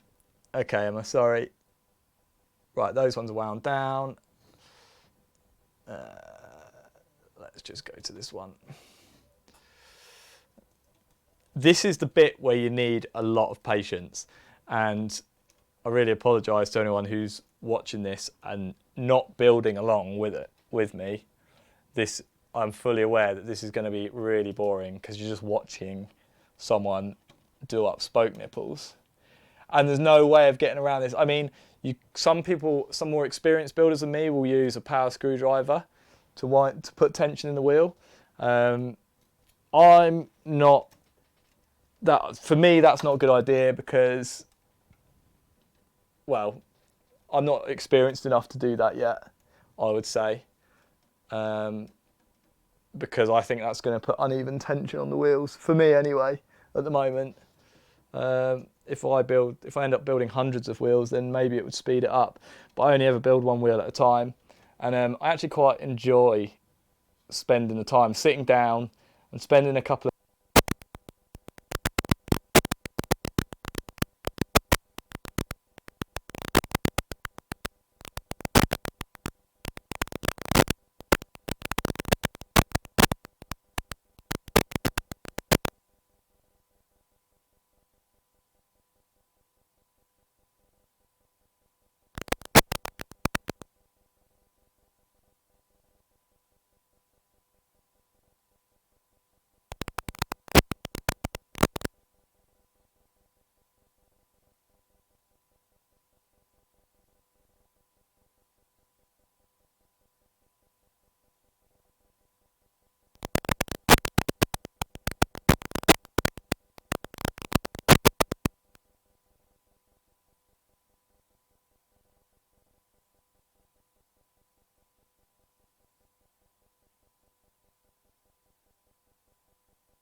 Sorry everyone, I changed the batteries just before I came on air, but they're obviously crap batteries.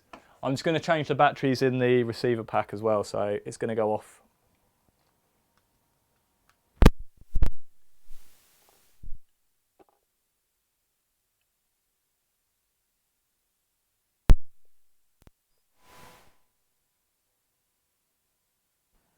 we should be back. Sorry about that, everyone.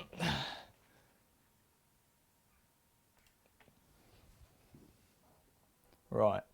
Yeah, as I was saying, I changed the batteries just before I came on, but I had no idea if they were good ones or not.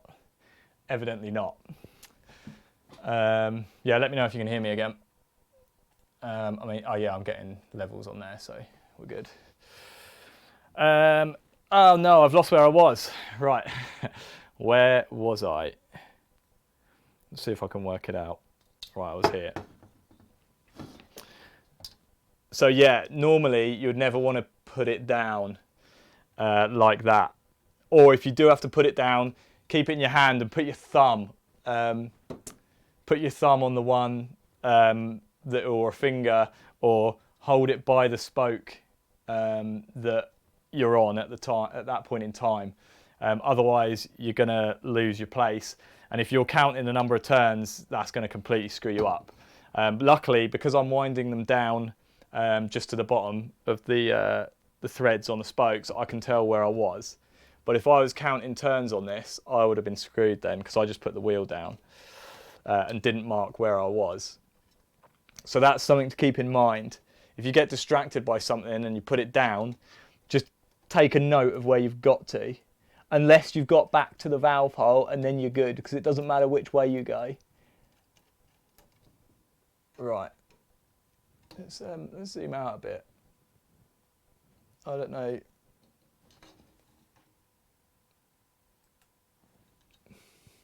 Is that better? There we go. That's better. Right.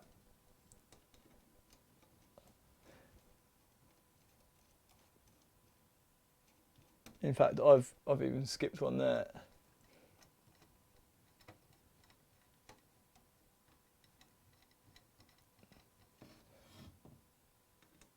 You're just gonna have to chat amongst yourselves, guys, while I'm doing this.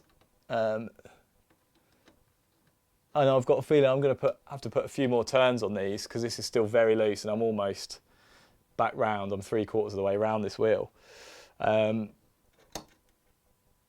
So I might have to put a fair few more turns on this, but we'll see when we get back to the valve hole. We'll see where we are. Hopefully you should see the difference between what it was like before we started this process and what it's like now. And if it needs to be, I'll put on like another 5 turns on each one or something to really tension it up quickly.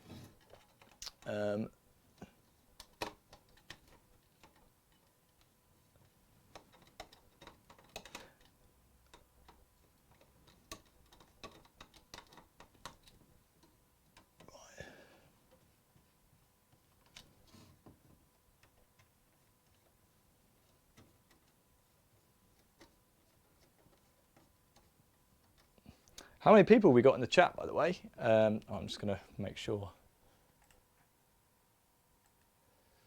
Oh, we've got 8 watching. I think that's better than yesterday.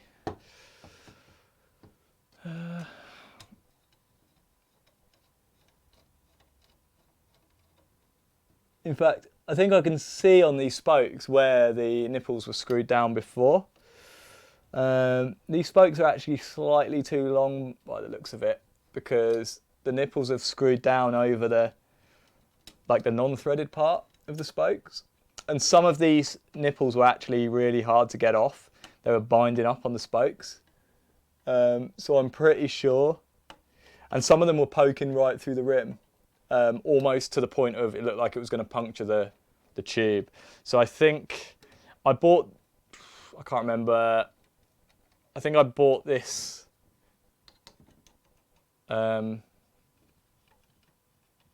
the first time I laced this wheel up, it had a Nimbus hub in it, which has got, no, it doesn't have bigger flanges, smaller flanges, it's got bigger. So I'm not sure. Maybe the spoke calculator was wrong.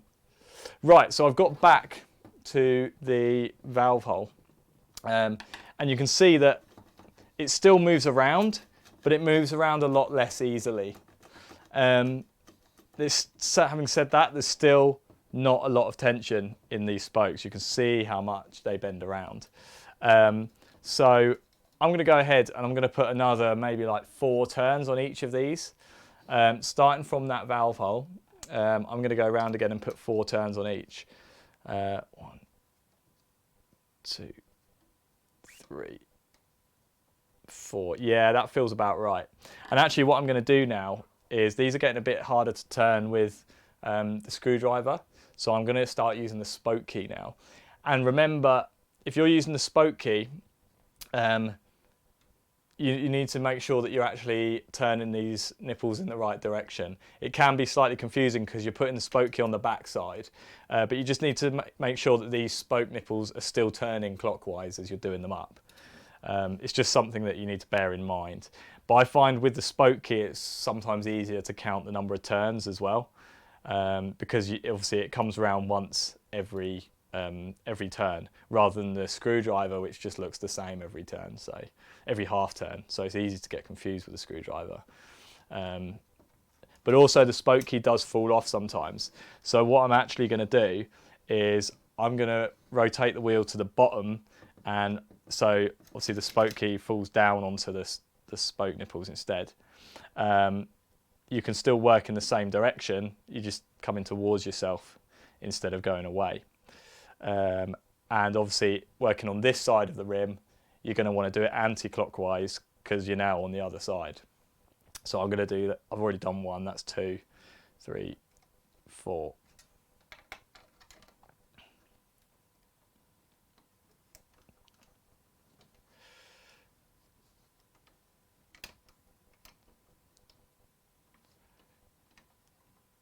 Yeah, this one's really tight.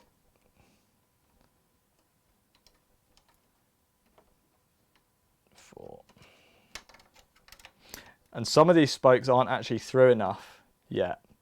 I mean, this is just gripping on that spoke nipple. Some of them are through really easily, but others are barely poking through, and the spoke key barely engages on the flats on them. Like this one, for example, it is still doing the job, just about, I think. Yeah, it is, yeah. 4. But you do want to make sure that it's 1, 2, 3, 4. Now this one is not sticking through the rim at all, so I'm going to have to do the 4 turns from this side. 1, 2, 3, 4.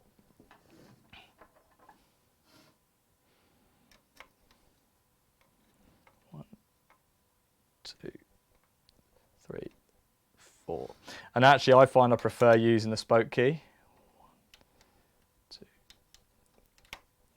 I find it a bit quicker. I don't know if that's personal preference or if it actually is quicker, but 4.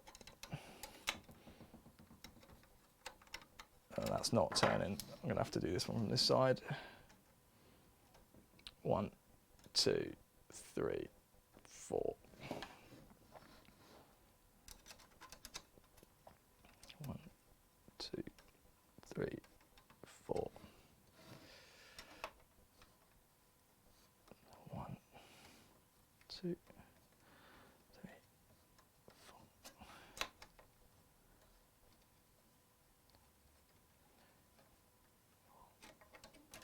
1, 2, 3, 4.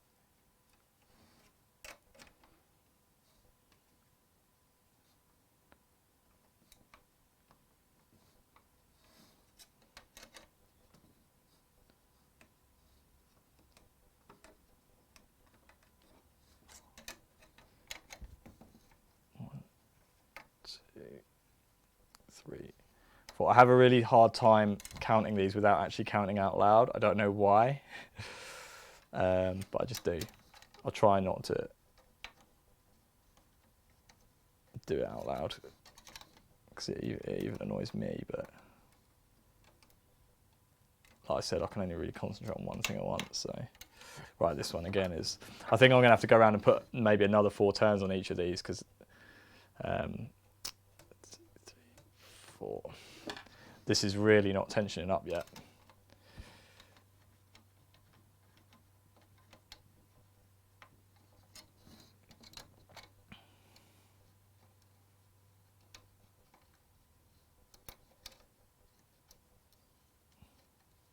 But one thing you really don't want to do is put too many turns on each of these nipples straight away and have to go back and take some off, because that's obviously, you don't want to be doing undoing work you've already done. So the worst thing you can do is to actually put too many turns on to begin with and have to go back round and undo some, because you'll only discover that you've put too many on when you get near the end, and you'll have to go back all the way back round to the valve hole again, and start again, more or less. That's 4.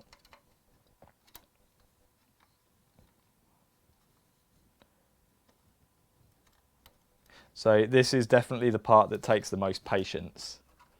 But usually I'll either stick on an album, like your favourite album, stick on a film or something, get a cup of tea or a beer. Well, probably not a beer if it's your first or second wheel you've ever built, but yeah, get a big cup of tea, a cup of coffee, stick on a film, stick on a good album or a few good albums, and just enjoy it. It can be really relaxing. I find it really relaxing doing this, actually. Unless you're live streaming, then it's slightly stressful, but that's just because you've got loads of people watching you build a wheel.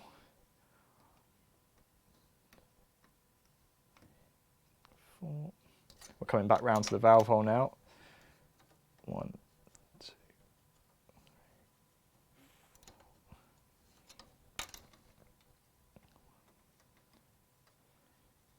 Right, now we are starting to get some tension in there, but it's still nowhere near. So I'm going to go around and put another 4 turns on each of these, I think, just to try and speed this process up. So same again, I'm going to go the same direction.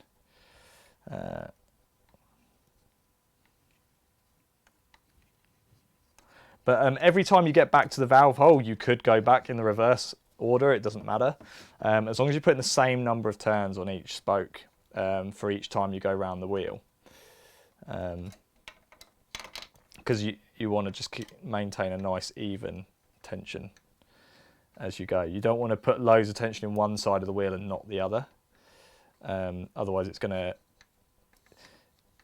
you're going to have loads of work when you're truing it later on. Some of these I can tell are going to tighten right up and others are going to be loose still. And that's because my wheel is really buckled, this rim.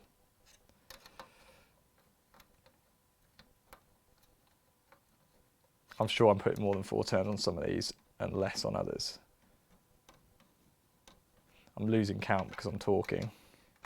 That's pretty dumb, isn't it?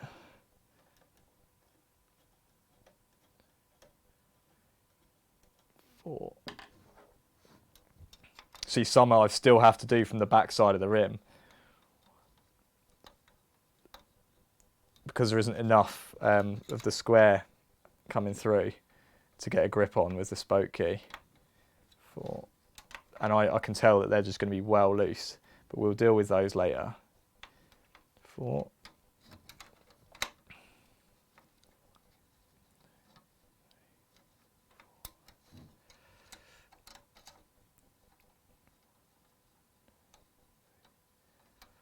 I feel sorry for anyone watching this back afterwards.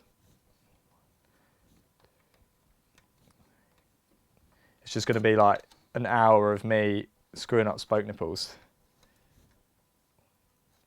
2, 3, 4.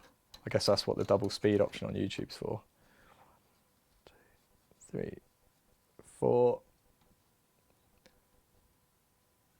Emma says, glad no one's watching me do this. I have to take out a whole set of spokes, so I put one of them in the wrong hole.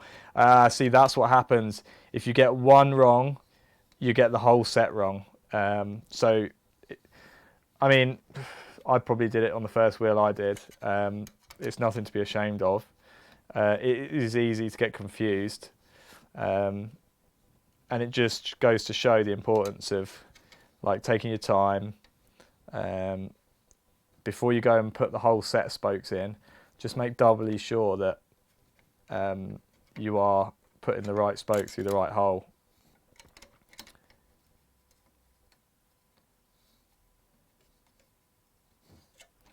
But with some trial and error, you'll get there, Emma.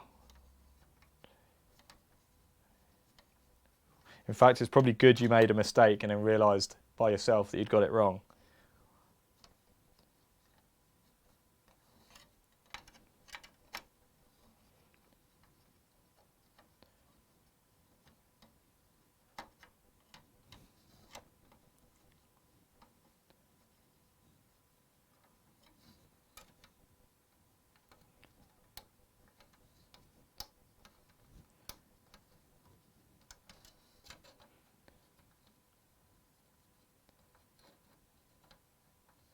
How is everyone's lockdown, by the way?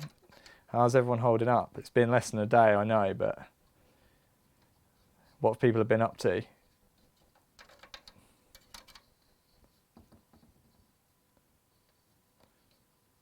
I think I'm going to have to put another maybe 3 or 4 turns on these again.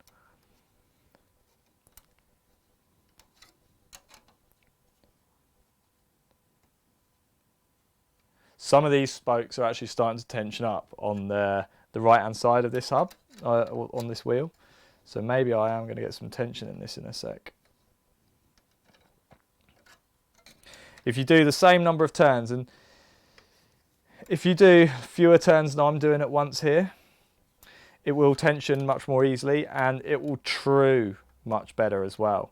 So once it's tensioned, you'll find that you actually won't have to do as much truing. If you put like 2 turns on and then go around and then do another 2 and then another 2 and then another 2, you'll find that you won't actually, it will lace up and true up much better. Well, not lace up because it's already laced, but it will just naturally kind of be truer. But obviously it takes longer.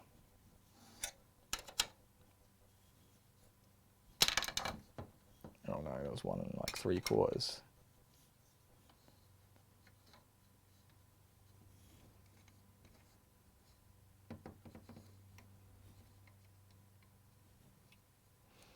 Oh wow. Been in lockdown for over a week. Man, that's rough. We've only been in 1 day and I'm getting cabin fever a bit. Exams without having lectures. Shit, they're still doing the exams. That's mental. 1, 2, 3, 4. Oh, I've just passed the valve hole. I've actually just gone past the valve hole. So I've done 3 there. And now I'm starting to get some tension in this wheel. They're still floppy as anything, but they're starting to tension up. And I actually can't move the hub that way. I can't push the hub that way and that way anymore. I mean, I would be able to a little bit if I do that, but before I could move that hub with my hands. So we're starting to get some tension in this. Now I'm going to go around and I'm going to do another load of turns on these. Maybe 3 turns. It's difficult to say how much a certain number of turns is going to make a difference. I've done the first 3 on this because I went past by mistake. Maybe I'll just go around and do another 4. This is going to tension it up fairly quickly, but I'm looking for speed for this. 4. And if anyone's counting the number of turns I'm putting on these, I'm probably putting more than 4 on some and less than 4 on others as I'm chatting. Right, they're actually starting to tension up now. I can feel on that 4th turn, most of these are starting to pull some tension into them, so that's good. Yeah, 3rd turn, that started to tension up a bit. 1, 2, 3, 4. 1, 2, 3, 4. 1, 2, 3, 4. 1, 2, 3.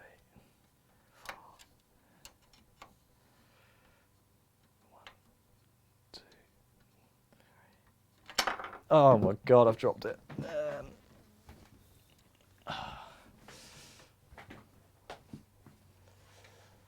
Duncan's exams moved online. So you're still doing exams, even though you don't have the lectures? That's pretty savage. 1, 2, 3, 4. 1, 2, 3. Oh God, my hands are still really greasy from earlier, so I'm fumbling this a bit. 4. 1, 2, 3, 4. Some of these are getting quite tight now, and some of these spokes will be tighter than others. That's normal. I mean, it is fairly normal. Some of these are massively tighter than others on this rim because the rim is all over the place. There shouldn't be that much variation in yours, unless your rim's knackered like mine. But some will be naturally tighter than others because it's pulling. If you're doing exactly the same number of turns on every spoke, it should be technically pulling it dead straight. And it's actually, when it's harder to turn some and easier to turn others, the ones that are harder, it's actually pulling the rim in the direction of the hub flange that spoke is attached to. And that's why it's hard to turn, because it's actually pulling the rim over. And if you're putting like one turn on each one, obviously it's going to pull it a little bit less, and it's going to be a bit more accurately true. Whereas if you're doing a load of turns like I am, and being a bit like a bull in a china shop, it's going to pull it massively to one side. If it's really tight, then it's going to be pulling it loads at a time.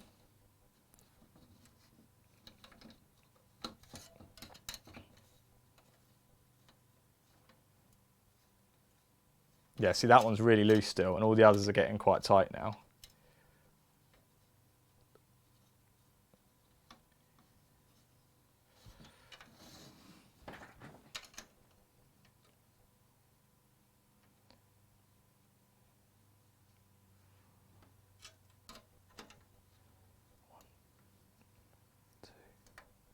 Three, 4, and we're coming back round to the valve hole now. I think I've got 5 or 6 more spokes to do. 2, 3, 4, 5. 1, 2, 3, 4, 5.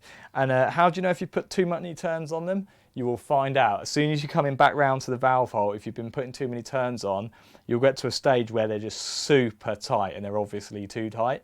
And that's when you're going to have to go and back them all off a little bit, all the way back round to the valve hole. It's very annoying when that happens. I think that was 3. These are getting really tight now, 4. Luckily, I don't think I've done that. But the likelihood of that happening is higher when you're doing a lot of turns at once, like I am. Like, I've done 3 rounds of 4 turns now. I would never normally do that if I was building a wheel. I'd normally do a couple, or maybe 4 to begin with, and then a couple of turns on each circuit around the rim.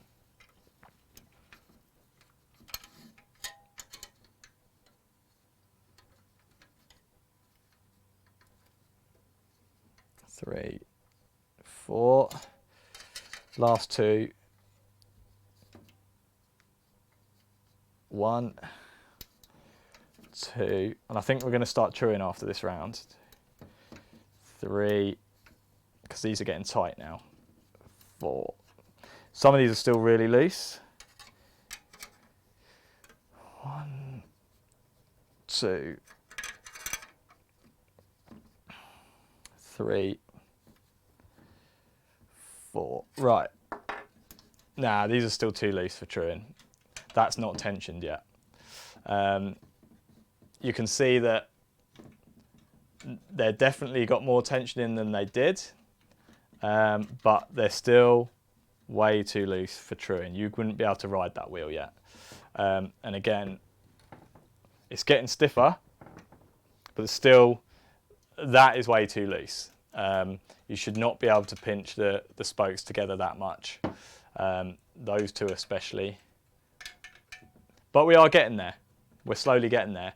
Because of how tight some of these are, I'm going to reduce the number of turns I'm putting into this now. In fact, let's get rid of the grease because I don't need that anymore. I'm going to maybe go around and put 2 on each of these. I mean, 2, I don't know if I'll get 2 out of a lot of these. They're getting quite tight. I'm going to try, maybe I'll do 1. And the spokes that are really loose now, I might just do a little bit extra because there's some that are really loose. And that is just because my rim is so badly knackered that some of these are actually really loose. If you've got a brand new rim, you shouldn't come across this problem of having loose spokes. It's purely because I'm not starting from an ideal starting point. So I'm going to put 1 turn on each of these ones that are tight. And where I've got a loose one, I'm going to put a few more on. That's still quite loose. I might put 3 or 4 on this one, just till it starts tensioning up the same as the others. That's feeling a bit better now. Now that one's tight, so that's just going to be a 1 turn job. That's fairly loose, so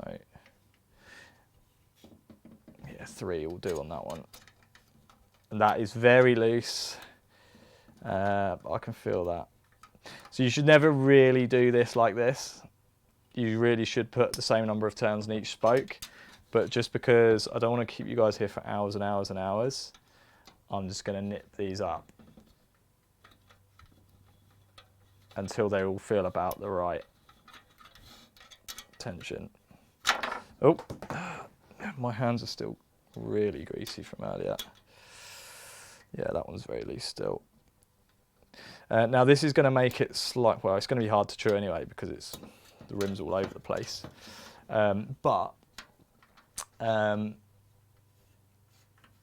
It will make we're going to start from a slight disadvantage. Well, maybe it'll be good, I don't know. We'll see when we get it in the frame. In fact, I haven't really prepared my frame at all. That's going to be a bit of a nightmare.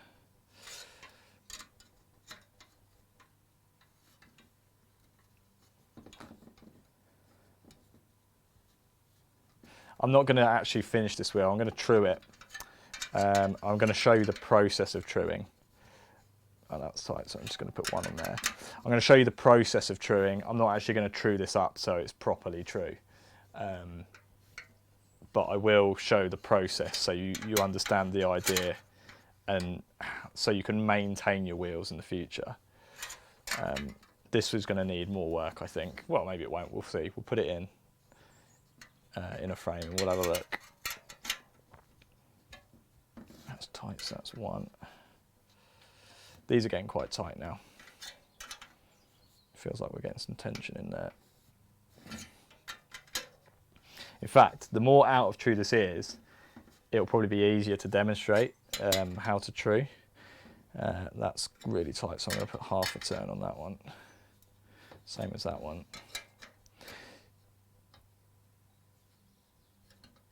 That's getting there.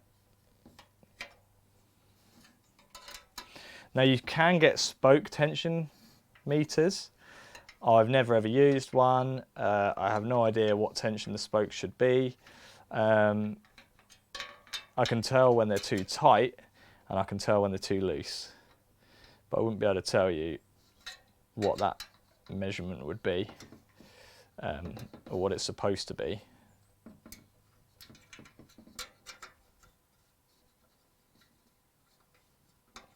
That one's very loose still. Okay, we're getting there. And now we're starting to get... good question, Duncan. Duncan says, should I take my tyre off to true? No, you don't need to. Because you can use a spoke key from this side of the rim and obviously you don't need to access this side of the rim to true if you're using a spoke key. Sometimes tyres are not true, tyres are not very accurate. So never true from the tyre. Never look at the tyre and use that as a reference when you're truing. Always use the rim because tyres are really bad. They're all over the place usually. I mean, I guess they're rubber, so rubber kind of bends around just by its very nature. So Never use that as a reference for truing, but yes, you can true with the tyre on, no problem at all. Sometimes it's a bit distracting because it will be wobbling everywhere, but there's no reason you can't. You don't have to take your tyre off the tree.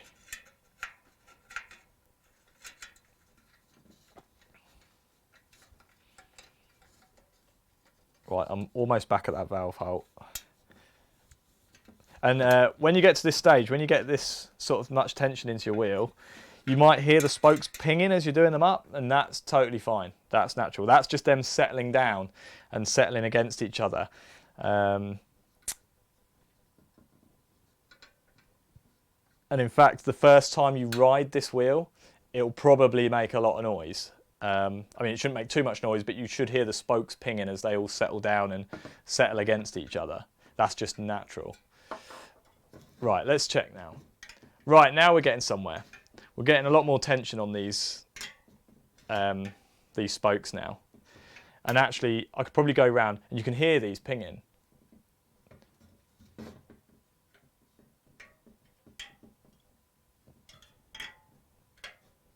Just as I go around and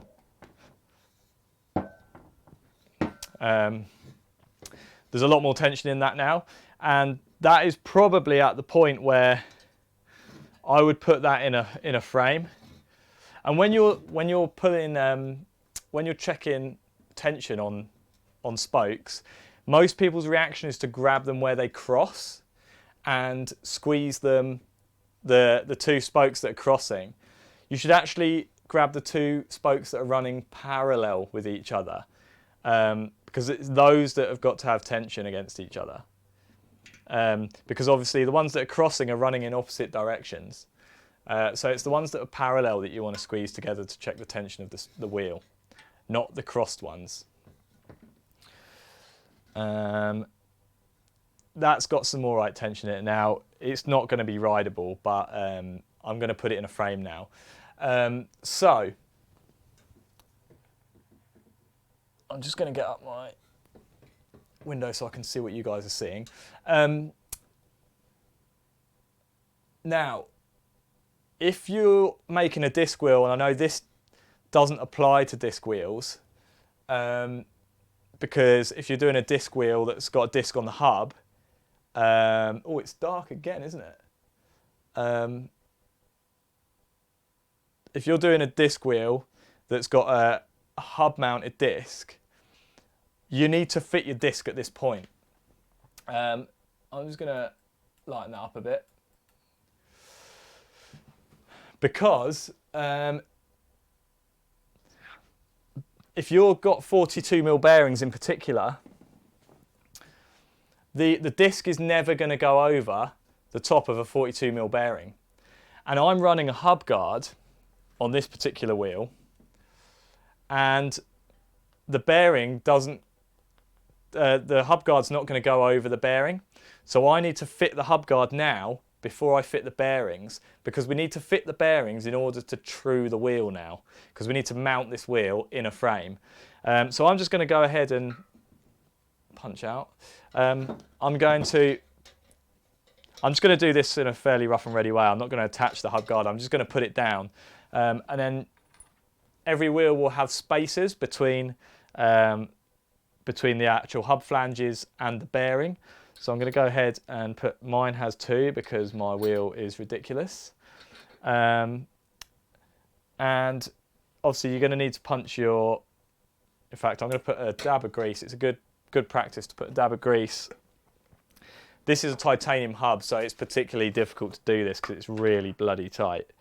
I'm going to put a smear of grease around there just to help this bearing go down a bit.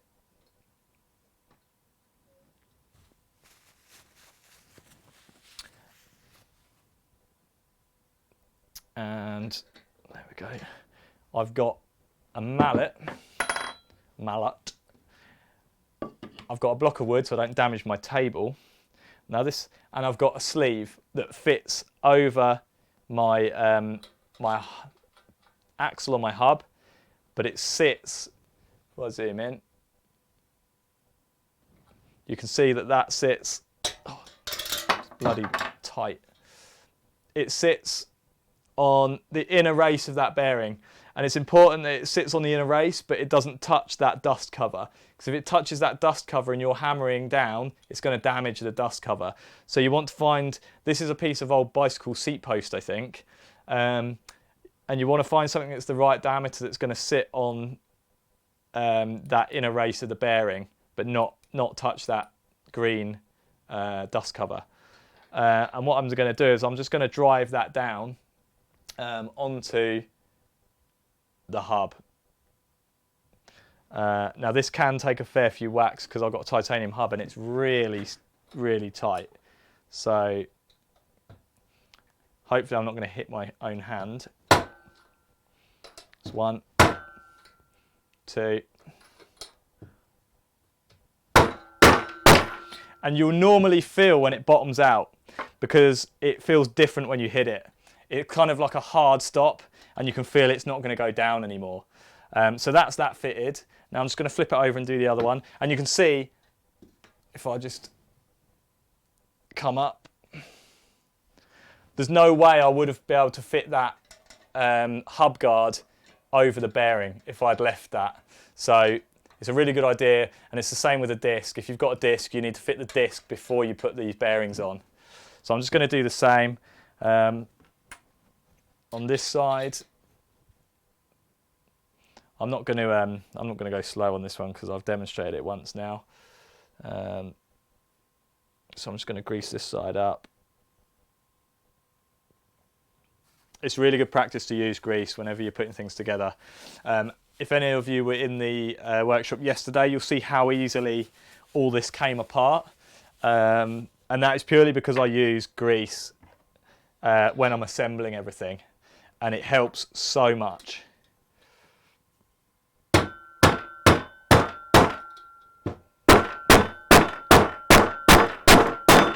Right, that's on the bottom now. Yep, there we go. Right, I'm done with that. I'm done with that. Right, so now we have our wheel that's got a reasonable amount of tension in it. Let's just tilt up a bit.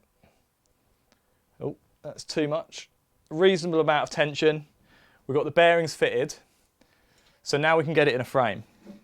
And I didn't put my unicycle back together from yesterday, but usually to do this I would use my frame with the seat in it on the floor, and it's almost a perfect truing stand really.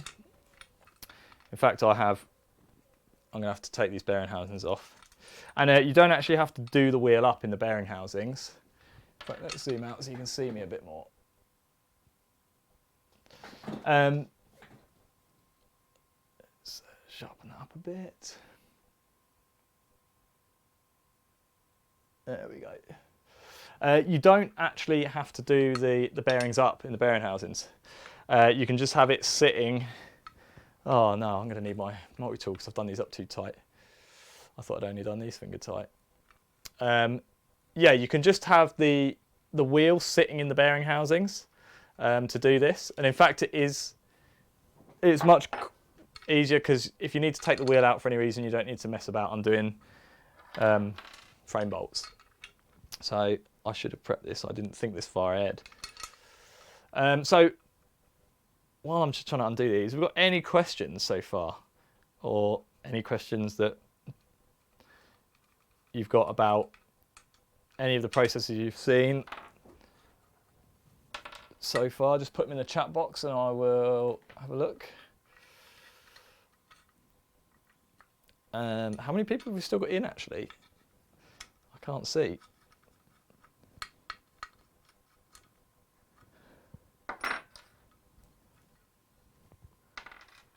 Right, so bearing housings are off. Oh, let me get rid of the cursor. Bearing housings are off. Doesn't matter which way around you put the wheel in the frame for now. It just needs to go in the frame. But it is really important. You see that's cockeyed. It is really important that it sits down properly in the bearing housings and that the bearings are sitting where they should sit once the wheel is actually, because that's going to obviously affect what you see. There we go. Right. Oh. Right, and because I haven't tied my... oh, that is going to cause us some problems. It's not too bad. These are going to get in our way, though. Because I haven't tied the hub guard on properly, it's actually binding the wheel up and it's not rotating as well as it should. But that's good enough for us to true. It's got some funny old movement in it, but it's not the worst wheel I've ever seen. Actually, this is probably going to work. This is all right.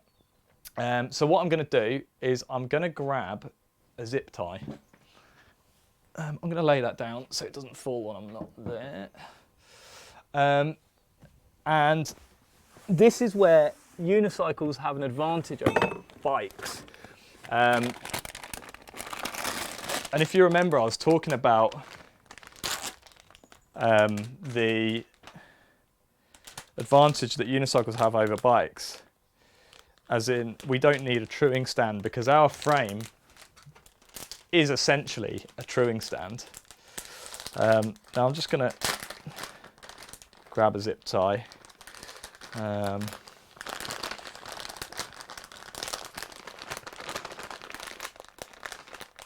These are brand new. I should have opened these before. Right. Is that going to be big enough? No. I knew it.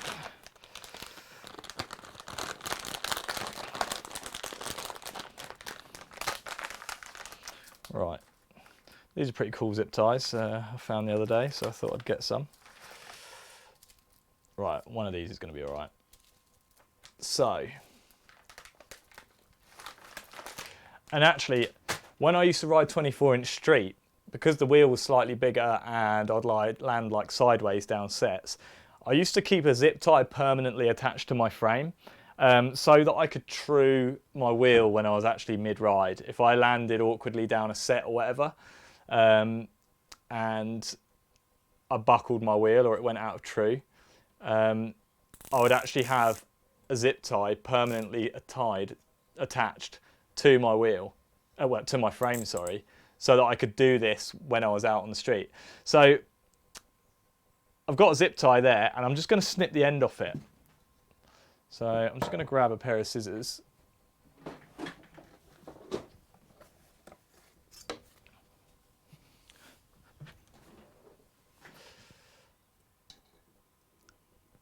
So I'm just going to snip the end off. Let's punch it in because you're going to want to see this. Right. Oh, that way. Right. So this is truing. Let's go that way. And let's sharpen that up a bit. Right. Now, what you want to do is you want to put that, let's zoom in a bit even more.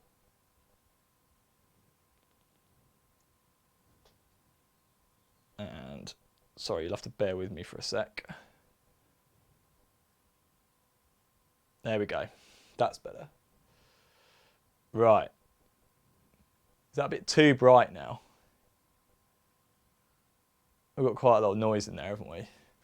But anyway, it should do the job. So a really good way to see how true your wheel is, in fact, let's knock that ISO down because that is pretty blown out.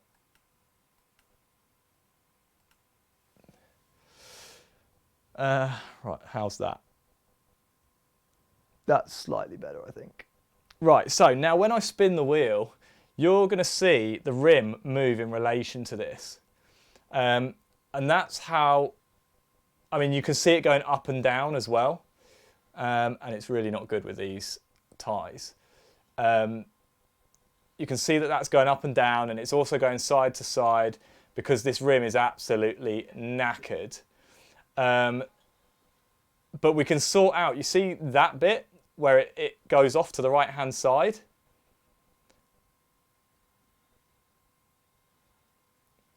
We're going to true that bit.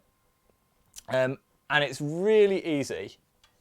You just need to remember when we were lacing up. So there, it starts pulling to the right about there. And so if we turn the rim slightly, you can see this, it's this spoke where it starts pulling to the right hand side. But this spoke is on the left hand side of the wheel. So if we tighten that, it's going to pull it that way because it's coming from this side of the hub. So in order to pull the rim to the left, we need to tighten a spoke on the left. So, how can I explain this in better terms? And you need to see how far that rim is buckled for. So it starts pulling to the right about here. And then you just need to rotate the wheel and find the end point of that buckle. And a lot of the time, this is really annoying with these. I'm just going to tie these up out of the way. Basically, you need to find the start point of the buckle and the end point of the buckle. And from that, you can kind of work out where the midpoint is. And then you work from the middle and work your way to either end of the buckle.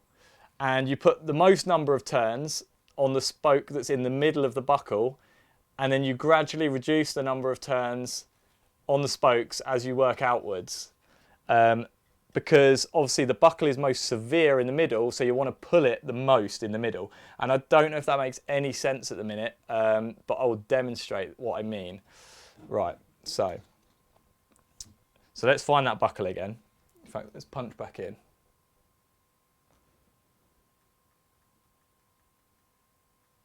Are there any questions so far? So right, let's find that buckle. And sometimes you'll realise that a buckle might be going the opposite way to what you originally thought. So that's just scraped. And make sure your bearings are sitting in the bearing housings properly, because it can lurch over to one side.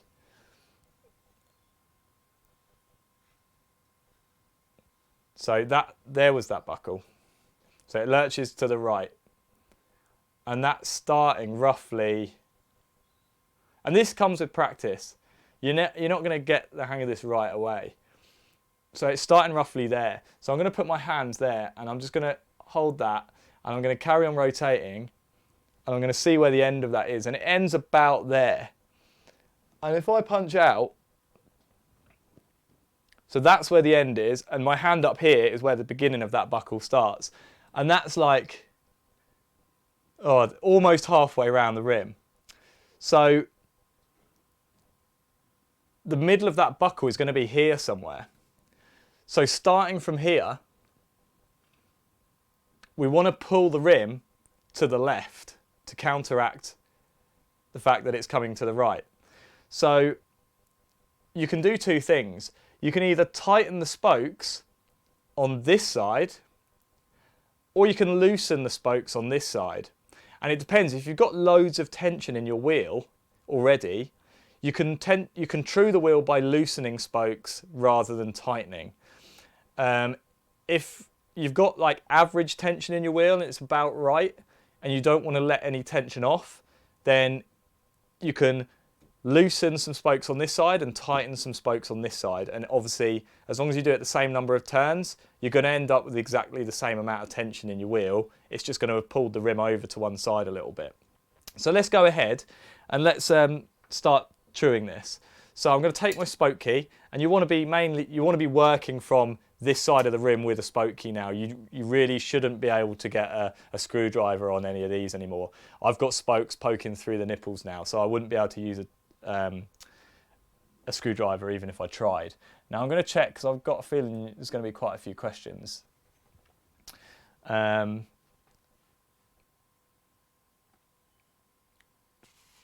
Wow, this doesn't seem to be helping you.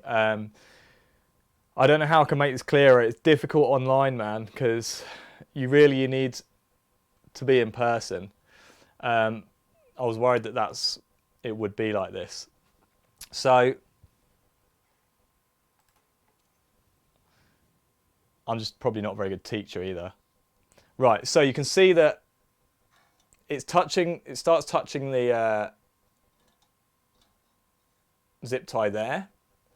It moves away, and what's that? I don't know. In real life, that's about 3 mil. And then it comes back and it's touching, well, it never quite touches. But it's definitely at its most severe there. So we want to start from here. And I'm going to, because there's not loads of tension in this wheel already, I'm going to do this one up maybe 1.5 turns. So I'm going to tighten that 1.5. And this spoke is on this side of the rim. So we're tightening that up and it should be pulling it this way. And I'm going to, you'll see I've tightened that one, and I'm going to loosen these two that are either side of it by 1/2 turn. Because that's going to have the same effect as tightening one on this side. So I'm going to take 1/2 turn off that one, and I'm going to take 1/2 turn off of that one. And then we check again. So it's definitely not moving out as far anymore, but it's still moving away. So same again. I'm going to put another turn on this one.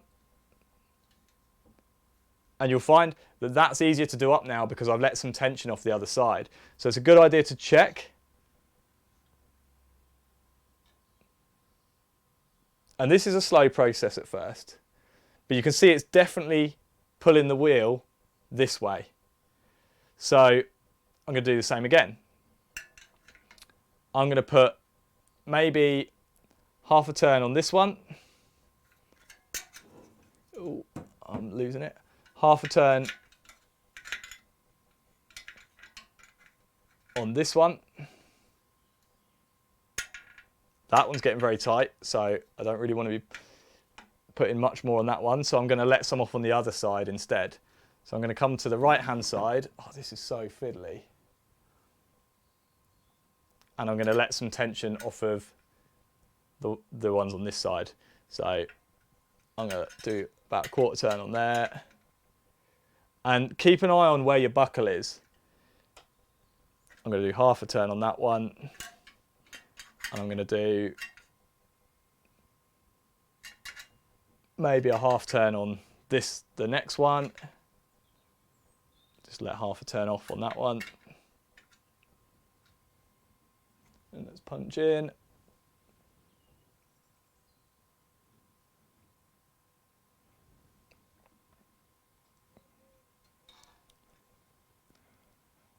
Slowly get in there. We've still got that up and down, but the side to side buckle, it's still there. This rim is absolutely ruined. I'm going to try and get this out without demonstrating.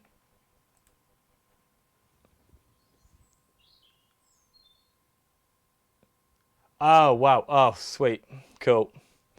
That's good. Right, so I'm going to just quickly do this, not off camera, but I'm not going to worry about, just to show the difference before and after a bit of work. So, and this is much easier if you've got it on the floor, upside down on its seat.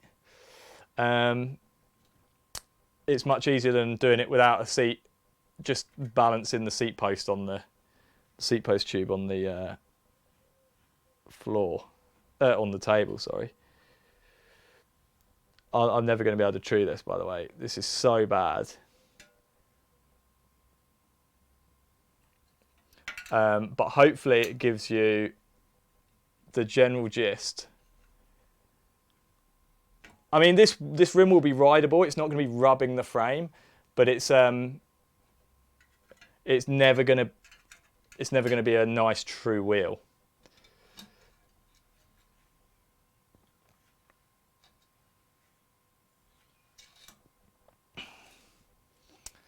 Okay.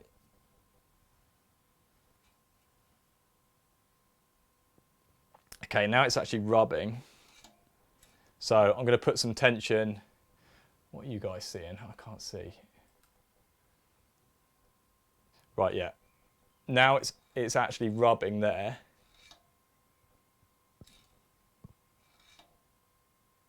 So I'm going to pull it this way a little bit. So tightening the spokes on the right hand side. And this method with the cable tie is not like not that accurate because obviously the cable tie can move, but it gives you a point of reference. There we go. It doesn't rub the cable tie now, but you can still see it's got that up and down, but it's getting straighter. And on a brand new rim, you shouldn't get this much up and down movement. It's because this rim is really badly egged. And the way that you get rid of an up and down buckle like that is you would see where it's highest. So you'd have a look and you'd see where the high spot is. And where is the high spot for me? The high spot for me is about here, which is about on the join of my rim. It's where the join is. It's opposite the valve hole, which is up here.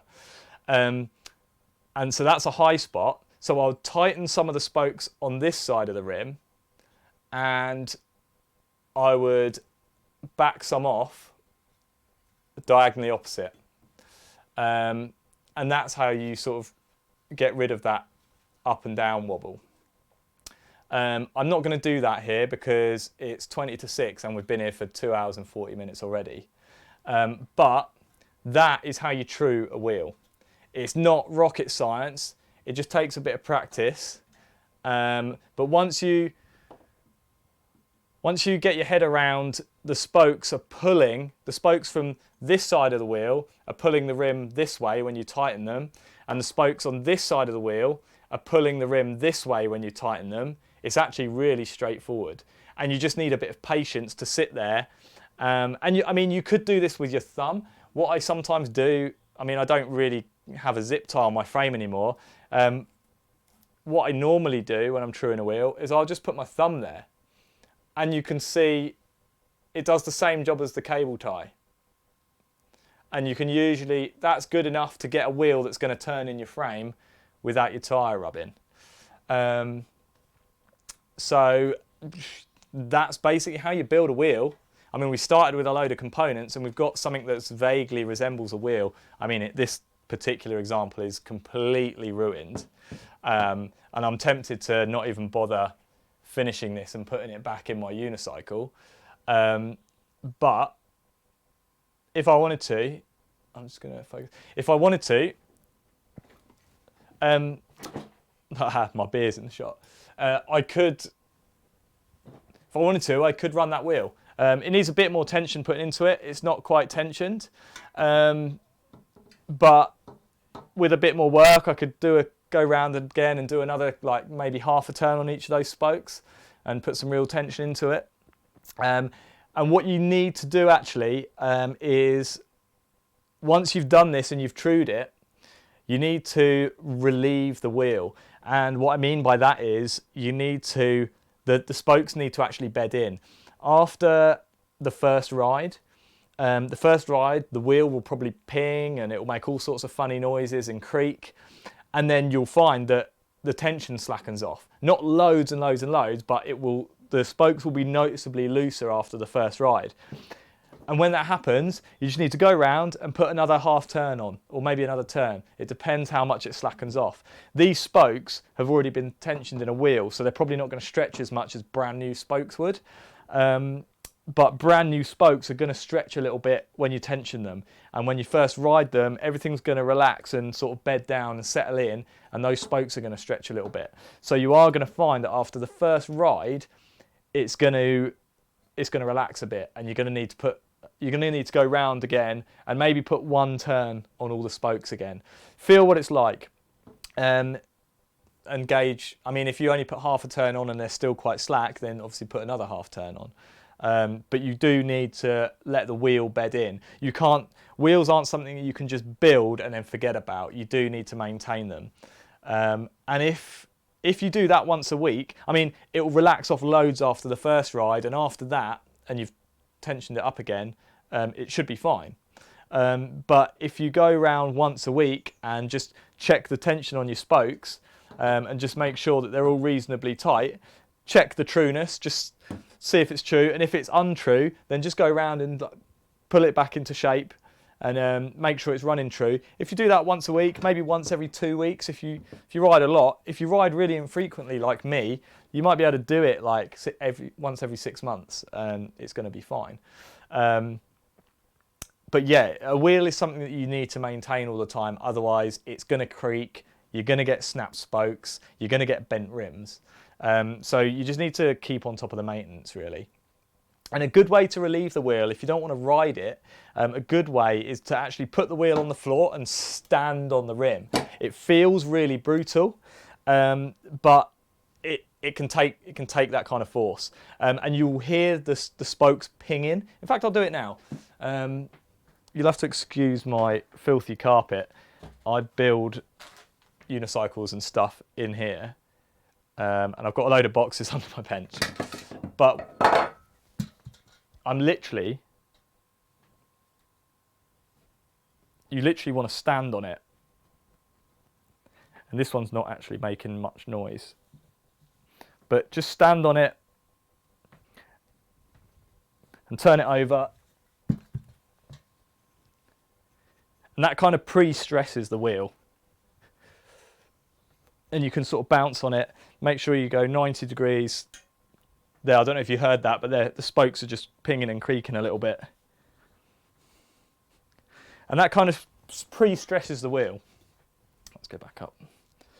And now those spokes will have settled in a little bit better against each other. It feels quite brutal standing on a wheel like that, especially a brand new one. When it's a brand new rim, it doesn't feel that great doing that. But it can take it. They're strong enough. They're designed to take force. When you're landing down a set and you land sideways, it's taken way more force than that. So there's absolutely no problem in doing that. And that just helps the spokes and that bed in a bit. But even if you do that process, you do want to make sure that you check the wheel tension and check those spoke tensions after the first ride anyway. So if there's any more questions, I'll take them now.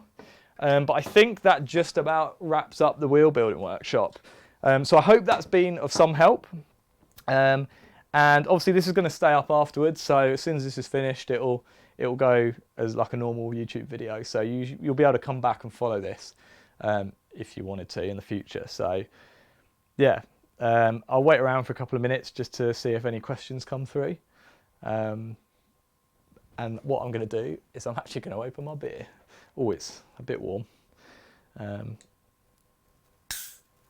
Still Stand Workshop.